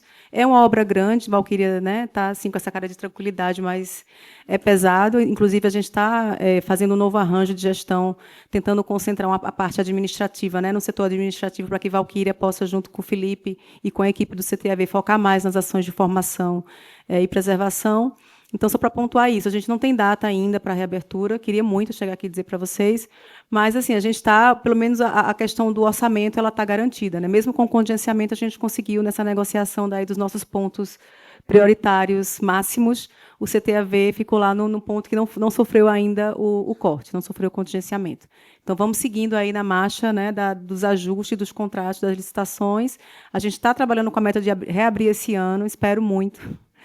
E o que o CTAV está fazendo nesse momento é justamente mantendo essas articulações com o IFRJ, né, vindo para cá, fazendo, porque a gente não quer parar. Né, a gente está, mesmo que a gente esteja ainda, né, sem a unidade da formação aberta, a gente está na perspectiva de articulação institucional com o IFRJ, com a UF, enfim, com vocês aqui, com a rede, atuando em força máxima. Assim, a gente quer manter isso aquecido até que a gente possa reabrir fisicamente o espaço para receber os cursos lá nos nossos laboratórios e nas nossas salas e no nosso estúdio Dolby 7.1. Propaganda disso agora. Os auditórios... Só uma questão técnica. A gente vai ter Felipe, uma sala se apresenta, de aula. Felipe. Opa, tudo bom? Eu sou o Felipe, do IFRJ, também do CTAV. A gente vai ter uma sala de aula Dolby 7.1. O estúdio vai ser Dolby Atmos e a outra sala vai continuar a sala de Foley. Aí a Dolby está numa parceria com a gente, dando uma consultoria de graça com os engenheiros dela. O Luciano, que é o coordenador da América Latina da Dolby, visitou o CTAV 3 vezes, ele destacou uma equipe. Então, a gente está trabalhando num projeto agora tecnológico, né, para que seja uma sala certificada Dolby. Aí, se eu não me engano, tem a Centauro e a Adelarte e a gente no Brasil. Né? Então, a ideia é que esse estúdio esteja aberto para a sociedade, né, para a produção nacional, para as pessoas finalizarem nessa tecnologia que é muito cara a hora do estúdio Dolby Atmos, né? A gente consiga ter digamos assim, um acesso mais direto à tecnologia. Então, a sala de aula é Dolby 7.1 e a sala de finalização, aquela é Dolby Atmos. Respondendo a pergunta sobre a licitação dos estúdios, a parte de acústica já está licitada, estamos aguardando a liberação orçamentária e a gente está concluindo esse processo de revitalização tecnológica, que é um processo muito caro e tal. Vão vir uns parlamentares, aí eu acho que a gente pode pedir para eles, mas umas emendas. Mas vou aproveitar que minha chefe está aqui, ela não sabe, aí eu vou falar na frente de todo mundo que ela não pode brigar comigo. A gente recebeu 50 vagas novamente, né, para o projeto Mulheres 1000, que é um programa muito bacana do MEC, que é voltado para mulheres em estado de vulnerabilidade, diversas vulnerabilidades. E a gente está fazendo uma salinha provisória para atender 25 alunas de manhã e 25 alunas à tarde, já no CTAV. Então, a gente quer já marcar território para... Que é isso, né, gente? Cachorro... Não, eu ia falar mó merda aqui, gente. Deixa pra lá que tá gravando. Gente, eu não falei nenhum palavrão e no final eu falo, cara. Foi mal, gente. Ser aniversariante é um termo técnico. Vamos passar, então, agora mais uma rodada. Tem Patrícia aqui na frente, seu nome. Helena depois. Aqui, Patrícia Tivelli. Rafael também, é isso? Não. Oi, Patrícia, da Memória Tivelli. Já que a gente tem uma mesa excelente de preservação, a SAV presente, manifestando a existência de fomento através da Lei Rouanet, eu acho que é emergencial, a menos que eu esteja falando uma coisa defasada, que segunda-feira na publicação vai ser mostrada outra, que há sérios obstáculos de enquadramento para preservação de filmes no que se refere à Lei Rouanet. Só pode se... Eu já levantei essa questão antes, ela continua exatamente igual, não melhorou nada. Só pode se enquadrar, de acordo com a normativa da lei, em projetos, enfim, de qualquer tipo, e eu também, além de ser curadora de acervo de relevância, chancelado pelo CONARC, eu sou produtora, acabei de executar um longa, faço exposição, então eu conheço os trâmites, já tive outros projetos patrocinados pela lei. A exigência é que apenas 3 títulos, 3 projetos, você só pode, por produtor, por proponente, enquadrar 3 projetos, certo? Sendo que esses 3 projetos, quando você conseguir executar, prestar conta, eles têm uma durabilidade de 2 anos, normalmente, às vezes 1, e você tem que renovar. No meu acervo, que está chancelado pelo CONARC, que é um acervo de relevância para a memória do cinema brasileiro, eu tenho 11 títulos, com laudos da Cinemateca Brasileira, que já não vem de hoje, nós restauramos 4, em situação de risco. Então, eu fico restrita a enquadrar 2. Eu tinha um outro projeto de preservação de cada vez. Eu enquadrei 2. Um deles é o filme O Crack, que, no fechamento da Cinemateca, perdeu 2 rolos dos negativos originais, que já estavam em avançado estágio de deterioração, e saíram inúmeras matérias nos últimos anos sobre isso. A Cinemateca Brasileira, o Rodrigo acho que participou disso. O ano passado, eu agradeço a participação do Zé Maria, que foi à Cinemateca e foi quem identificou que esses rolos se perderam, sendo que o filme não tem outros materiais, não tem som original. Estou citando um exemplo. Então, a Cinemateca duplicou, nós conversamos com a Gabriela, com a Dora, a Cinemateca duplicou as matrizes que estão lá com os 2 rolos perdidos, sei lá, não me lembro se são 9, 6 rolos, que foram descartados.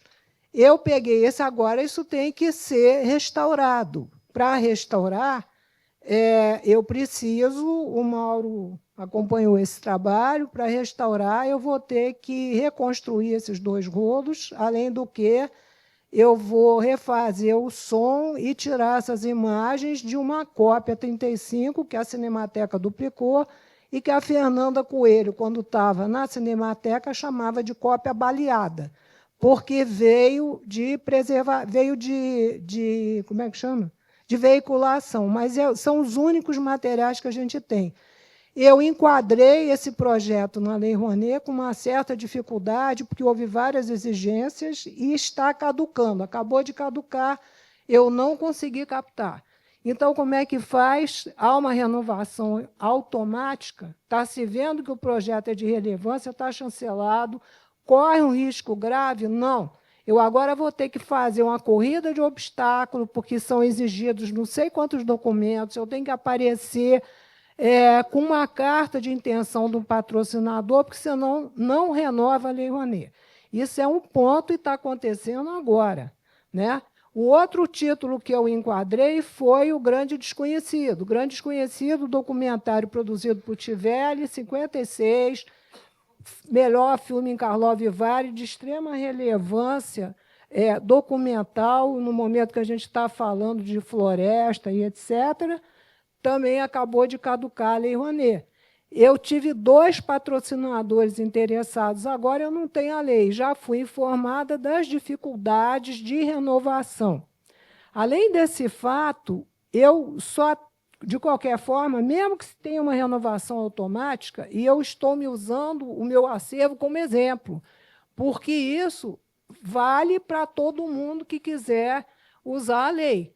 E os acervos particulares, os acervos individuais, que são muitos, aqui temos 2, Alice Gonzaga, Cined e eu, praticamente não tem apoio governamental, esse tipo de apoio. Vão usar o quê? As leis, a Rouanet, a estadual do Rio de Janeiro, que, aliás, é uma lei muito boa, eu restaurei um filme por essa lei. E aí você não pode enquadrar. Pela restrição da lei, se você enquadrar, você é obrigado a executar o projeto. Um projeto como o CRAC não vai ficar finalizado antes de 1 ano. A previsão é que a gente foi ali com muita coisa que em 1 ano a gente consiga que o projeto fique pronto. Aí, depois de eu finalizar o projeto, eu tenho que prestar contas. E aí, depois que eu prestar contas, é que eu vou ter autorização para enquadrar outro título. Até lá, o outro já morreu na lata, entendeu?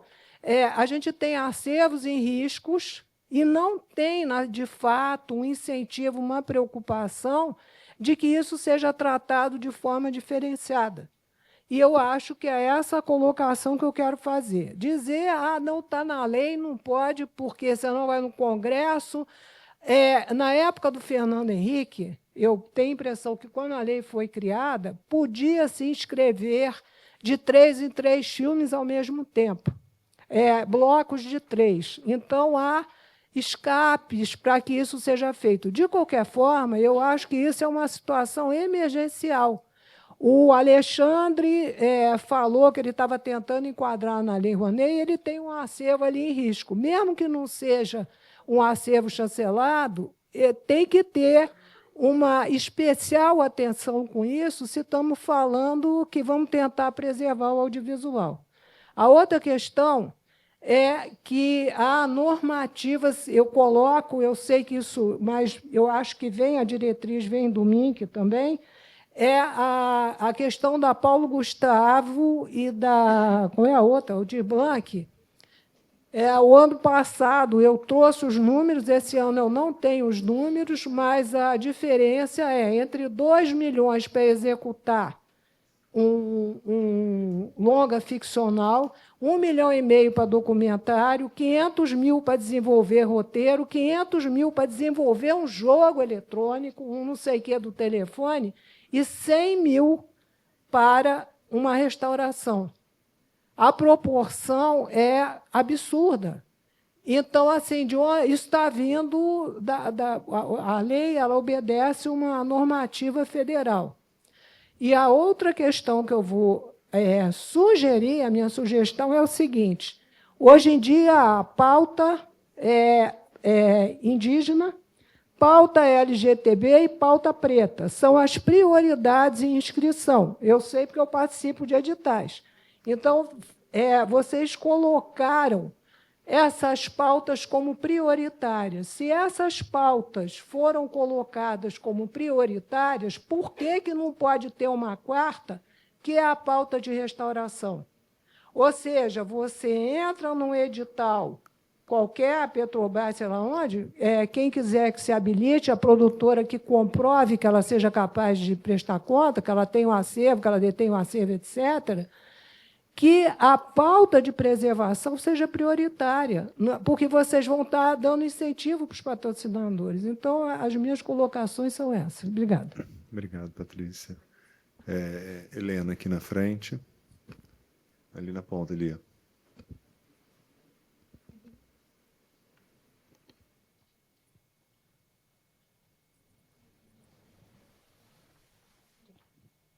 Olá, meu nome é Helena Zobel, eu estou aqui pelo jornal francês Le Monde e sou estudante de jornalismo na UFMG e participo de um projeto de cooperação internacional franco-brasileiro que se chama Arquivos, Mídia, Imagem e Sociedade, o AMI.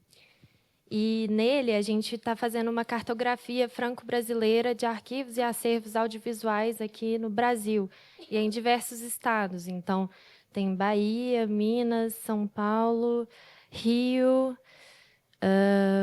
Agora está me fugindo, mas, enfim, é um projeto de colaboração, né? E a gente está agora pensando no veículo que eu vim representando e pensando que a gente está também no ano França-Brasil, né?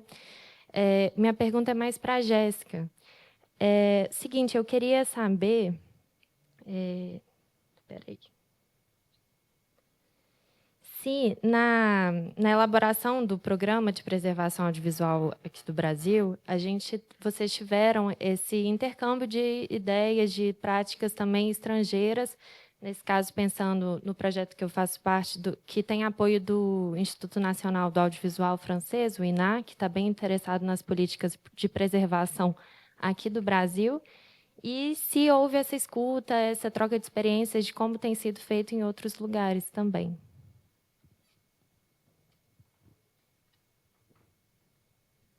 Fechando com a Fernanda aqui.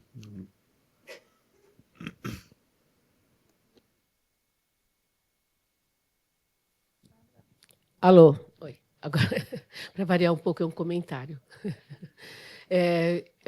Sem querer puxar a sardinha para o meu lado, o CIBIA e todo o trabalho de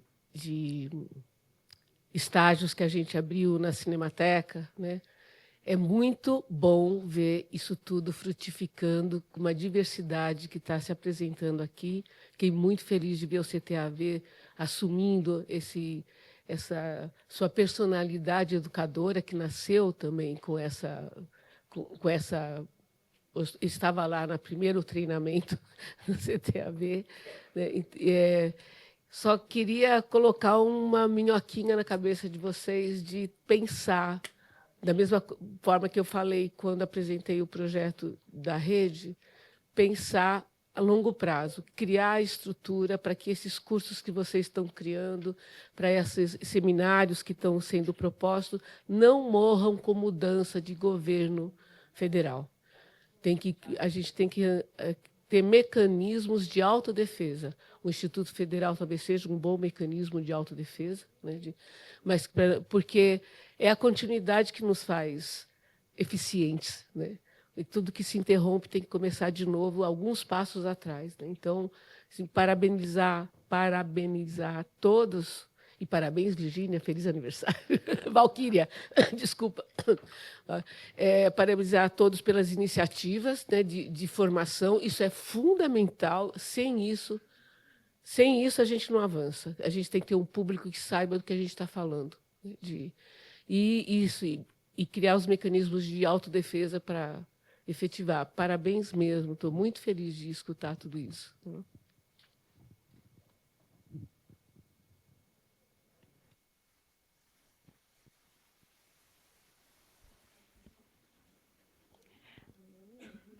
Vou comentar algumas coisas que a Marisa Marisa não, desculpa, a Patrícia trouxe, né, sobre a questão da Lei Rouanet, eu acho que as informações estão um pouco confusas, né? Assim, a Lei Rouanet não tem prazo para execução do projeto, tem prazo para captação, né? E aí os valores de patrimônio, ele inclusive são os valores que possuem a capacidade de teto acima do permitido. Assim, existem as regras em relação aos tetos de captação e patrimônio junto com territórios criativos, enfim, outros itens que estão lá no artigo 16 da IN, eles permitem que você ultrapasse esse limite. Então, essa conta dos 3 projetos eu não entendi direito, porque, em tese, não tem limite de projeto. Você pode ter limite na carteira que você está submetendo, entendeu? E aí, assim, como eu acho que ficou um ponto muito específico do projeto, depois a gente pode até conversar, para poder a gente entender o que aconteceu, porque, em tese, não existe um limite de projetos, existe um limite de carteira, que é um limite da Lei Rouanet para todos os proponentes, entendeu? Então, dependendo de como você escreve, de como você submete, vai ter limite. Assim, aí você falou dos enquadramentos, eu não entendi também direito qual foi o problema de enquadramento. Alguém passa o microfone para ela poder explicar? Ali para a Patrícia. Aqui, ali, ó. Levanta a mão para ela te ver. Ali. Oi.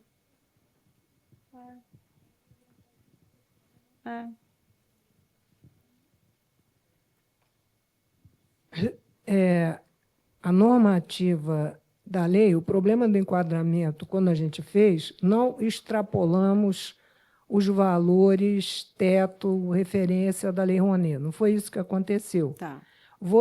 Isso já é uma história muito antiga que vem no MIC. Uma vez eu tinha 3 projetos enquadrados, 3 restauros, e o crack estava no meio. E aí caducou. Eu pedi para renovar. Aí me perguntaram, aí eu escrevi o 3º, eu comentei isso com o Mauro, mas deve lembrar disso. E aí perguntaram para mim, é um exemplo, isso é antigo, qual era o título que eu ia abrir mão? Os 3 estavam ruins, e eu falei, isso é a escolha de Sofia. E eles falaram, não podemos fazer nada. Então, essa questão, ela vem até agora. Você, o produtor, ele pode enquadrar 3 projetos, a menos que ele vá defender uma excepcionalidade. Então, se eu tenho 3 projetos de restauro, cujos preços estão iguais, está absolutamente dentro da normativa, com uma contrapartida imensa, a gente, inclusive, propôs 4 matrizes de preservação, o que, na época, foi contestado, isso há 2 anos, que só queriam uma, e a gente ainda teve que convencer que era relevante. Eu propus um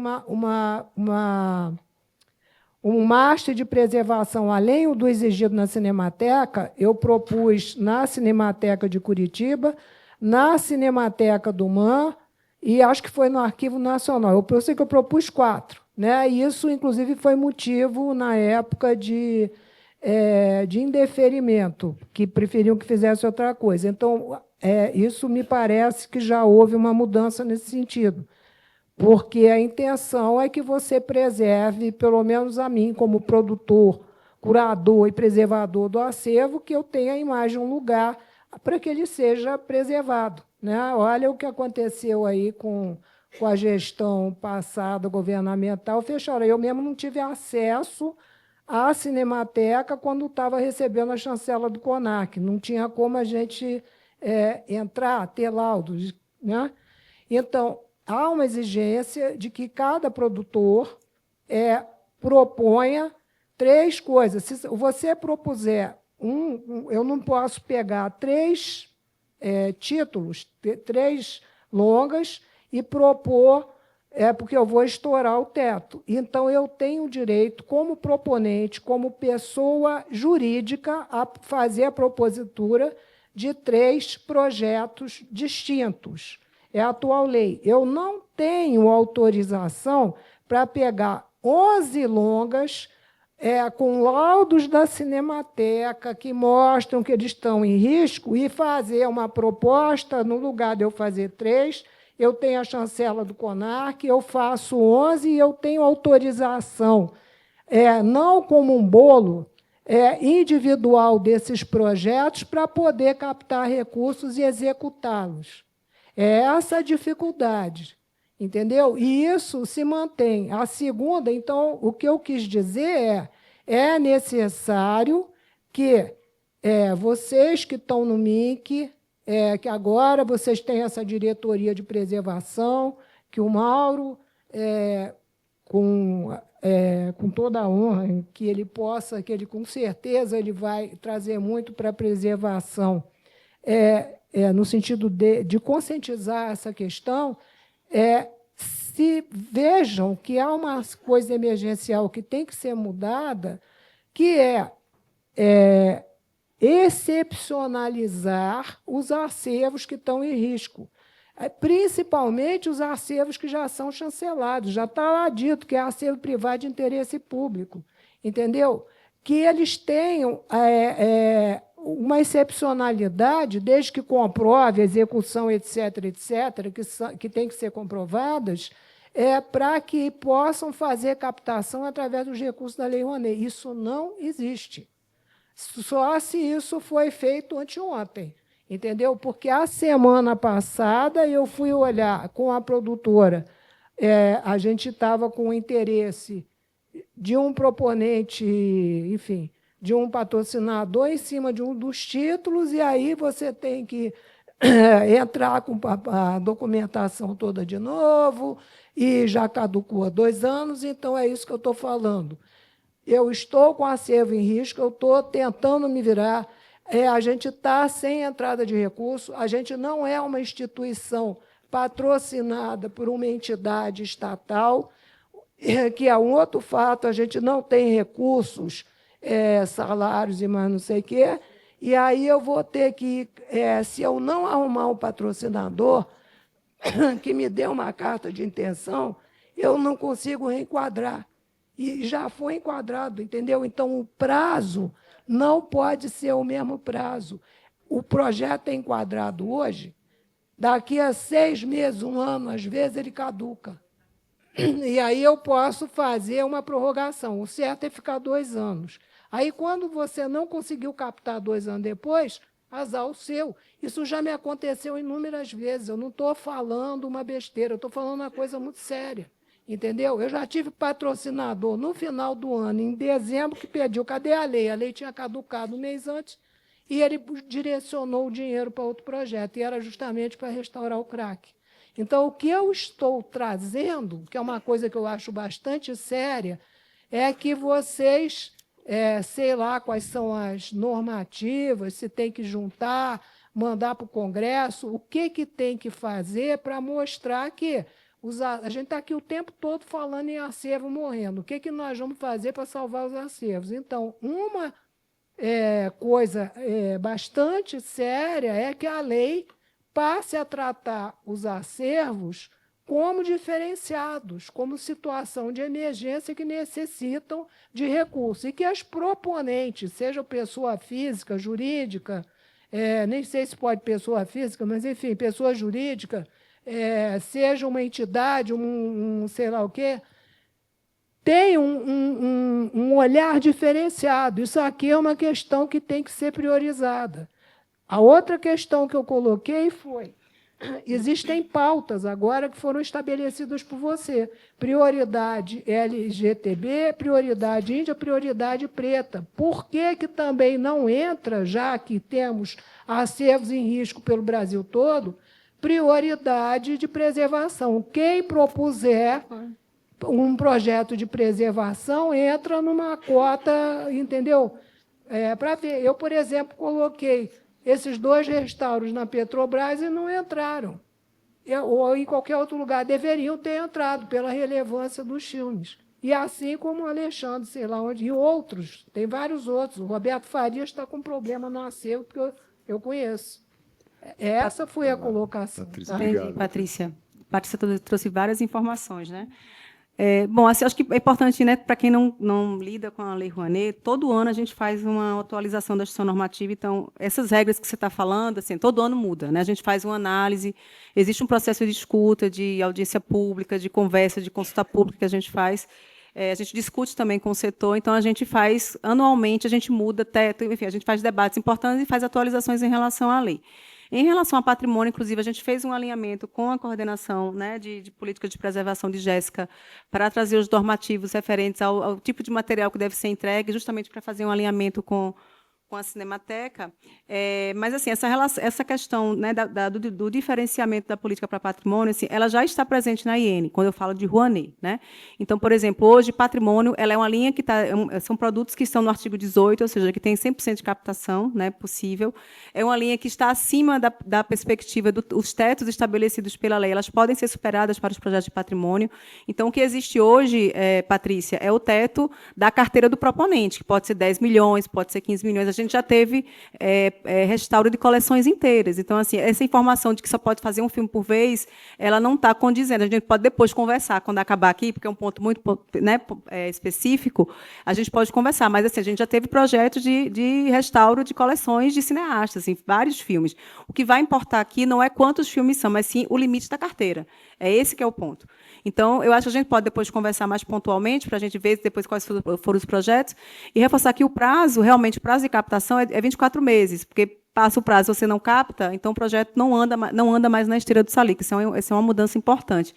A instituição normativa de 2024 ela trouxe uma mudança em relação à tramitação de projetos na plataforma, porque antes a gente fazia análise de admissibilidade de todos os projetos que entravam, né? E aí, com a IN de 2024, isso mudou. O projeto tem que ter um percentual mínimo de captação para ele poder entrar na análise. Então, isso fez com que o processo também ficasse mais célere. Ao invés de a gente analisar 100% do que entra no SALIC, a gente está analisando os projetos que conseguem ter aquele start de captação. Então, o que hoje o dado que a gente tem com a CEFIC é de cerca de 30% dos projetos. 30% dos projetos conseguem captar e conseguem andar. 70% só as pessoas se inscrevem, mas não conseguem ter o aporte inicial de captação. Então, ele não chega nem a ser analisado, porque, enfim, não teve captação, não adianta analisar, enfim. Então, mas eu me coloco à disposição para a gente conversar um pouco mais sobre esse projeto, para ver como é que a gente ajuda aí a esclarecer essa questão dos enquadramentos e dos encaminhamentos com vocês, tá?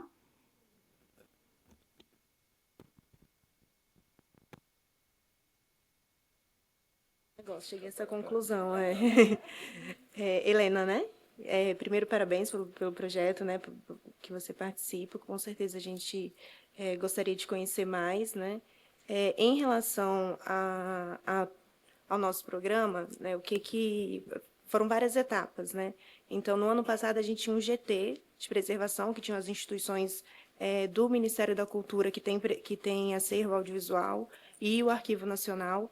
E foram várias reuniões, né, do GT, vários encontros, e a gente trazia também especialistas de outras áreas, da área de preservação, que tinham conhecimento de iniciativas fora do Brasil também. Então, a gente teve o exemplo da França, a gente teve o exemplo de alguns países da América Latina. Então, para a gente construir o nosso modelo, a gente partiu também de experiências fora do Brasil, para poder chegar nesse modelo. Foram 2 anos de construção, além daquilo que já tinha sido feito antes, mas a gente teve, sim, essas experiências como ponto de partida. Obrigado, Jéssica. Tem só o Lula que quer fazer um comentário, né? Débora? Então, última pergunta da Débora, depois o Lula vai fazer... Lula quer fazer um comentário? Ele vai fazer um comentário em relação à pergunta da Helena, depois passo para o Débora e a gente encerra, tá bom? Com a pergunta da Antes Débora. do comentário, eu queria agradecer a Milena, certo? Nós tivemos um trabalho conjunto muito forte na recuperação do Cinema São Luís em 2009. Foi quando o cinema foi realmente recuperado, retirado dos escombros. E ressaltar que ela, junto com Carla Francini e Luciana Azevedo, que era presidente da Fundap, fez um trabalho maravilhoso na área de audiovisual. E eu acho que vocês são as grandes responsáveis pelo renascimento do cinema pernambucano. Isso eu digo, há muito tempo não encontrava com Milena. Mas com relação à questão do cinema francês, porque na minha cinemateca, ocasionalmente, por adorar o verdadeiro cinema brasileiro, aquele cinema da década de 40, de 50, de 60, principalmente da Atlântida, né, que eu ajudei a recuperar o acervo da Atlântida, junto com o pessoal da família Severino Ribeiro, tanto que tem uma menção a mim no livro 90 anos dele. A minha cinemateca, o forte dela é cinema mudo, começo cinema sonoro. Não precisa falar nas outras coisas, eu tenho todos os filmes de Buster Keaton em película, tenho 75 filmes de Chaplin, mas com relação ao cinema francês, que você está fazendo pesquisa, eu tenho muita coisa, tudo em película, do cinema francês primitivo. E, por uma consulta que eu fiz à Cinemateca Francesa, eu tenho talvez o maior acervo de Max Linder do mundo. Eu tenho mais de 50 filmes originais de Max Linder, agora não originais, em 8, Super 8, 9,5, 16. E eu me coloco à disposição, porque, fora isso, eu tenho os outros filmes dos primitivos franceses, se quiser que eu participe da pesquisa. Quem conhece bem minha cinemateca é Laura, inclusive usou parte da minha cinemateca para a tese de doutorado dela, mas eu me coloco à disposição. E dizer que esse ano eu fiquei ainda mais entusiasmado, apesar de não se falar em película, né, Quental? Mas ainda bem que Valquíria falou ali alguma coisa de película, porque eu sou preservador de película. Embora tenha muita coisa em DVD, vejo muita coisa em streaming, mas eu acho que nós, num determinado momento, vamos dividir as eras. A era de uma parte do cinema acaba quando entra o digital. Então, para mim, cinema, eu não sou tão radical como o professor Evaldo Coutinho, que foi um grande professor que nós tivemos, não só de cinema, como de arquitetura. Ele dizia que o cinema acabou, o som acabou com o cinema. Ele só considerava cinema mudo. Eu não. Mas eu considero, para mim, cinema até a área de película. Mas eu queria essa informação depois. Obrigado. Se for necessário, o pessoal todo tem. Hein? Película continua, né? A gente segue aí preservando com todos os. Né? Ué, tá aí, não se perdeu. Estamos guardando, vamos tentando guardar para ficar. Débora.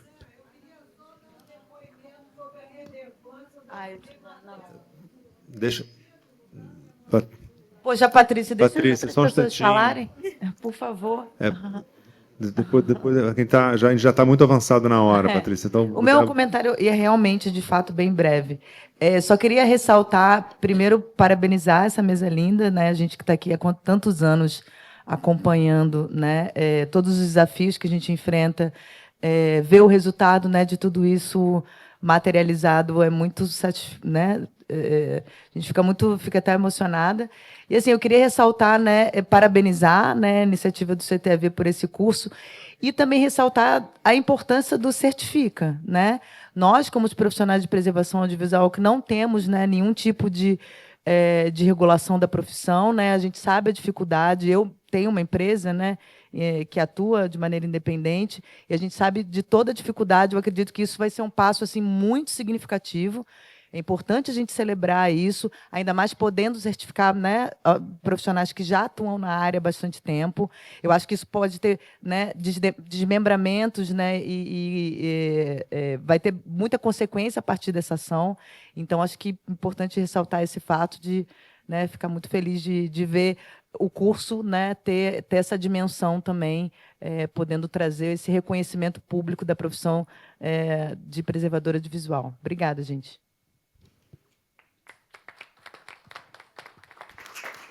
Obrigado. Vamos encerrando, então, a mesa, que a gente já passou do horário. Queria agradecer muito a todos os participantes da mesa. A gente teve um bom espaço, né, de conversa. A gente vai ter mais 2 momentos, né, de conversa privilegiada com a Saiva. Acho que outras questões que a gente já tocaram aqui, que vão ser aprofundadas, vão poder aparecer nesses espaços, né, para continuar essa conversa. Então, obrigado a todos e boa Cineop. Seguimos aí.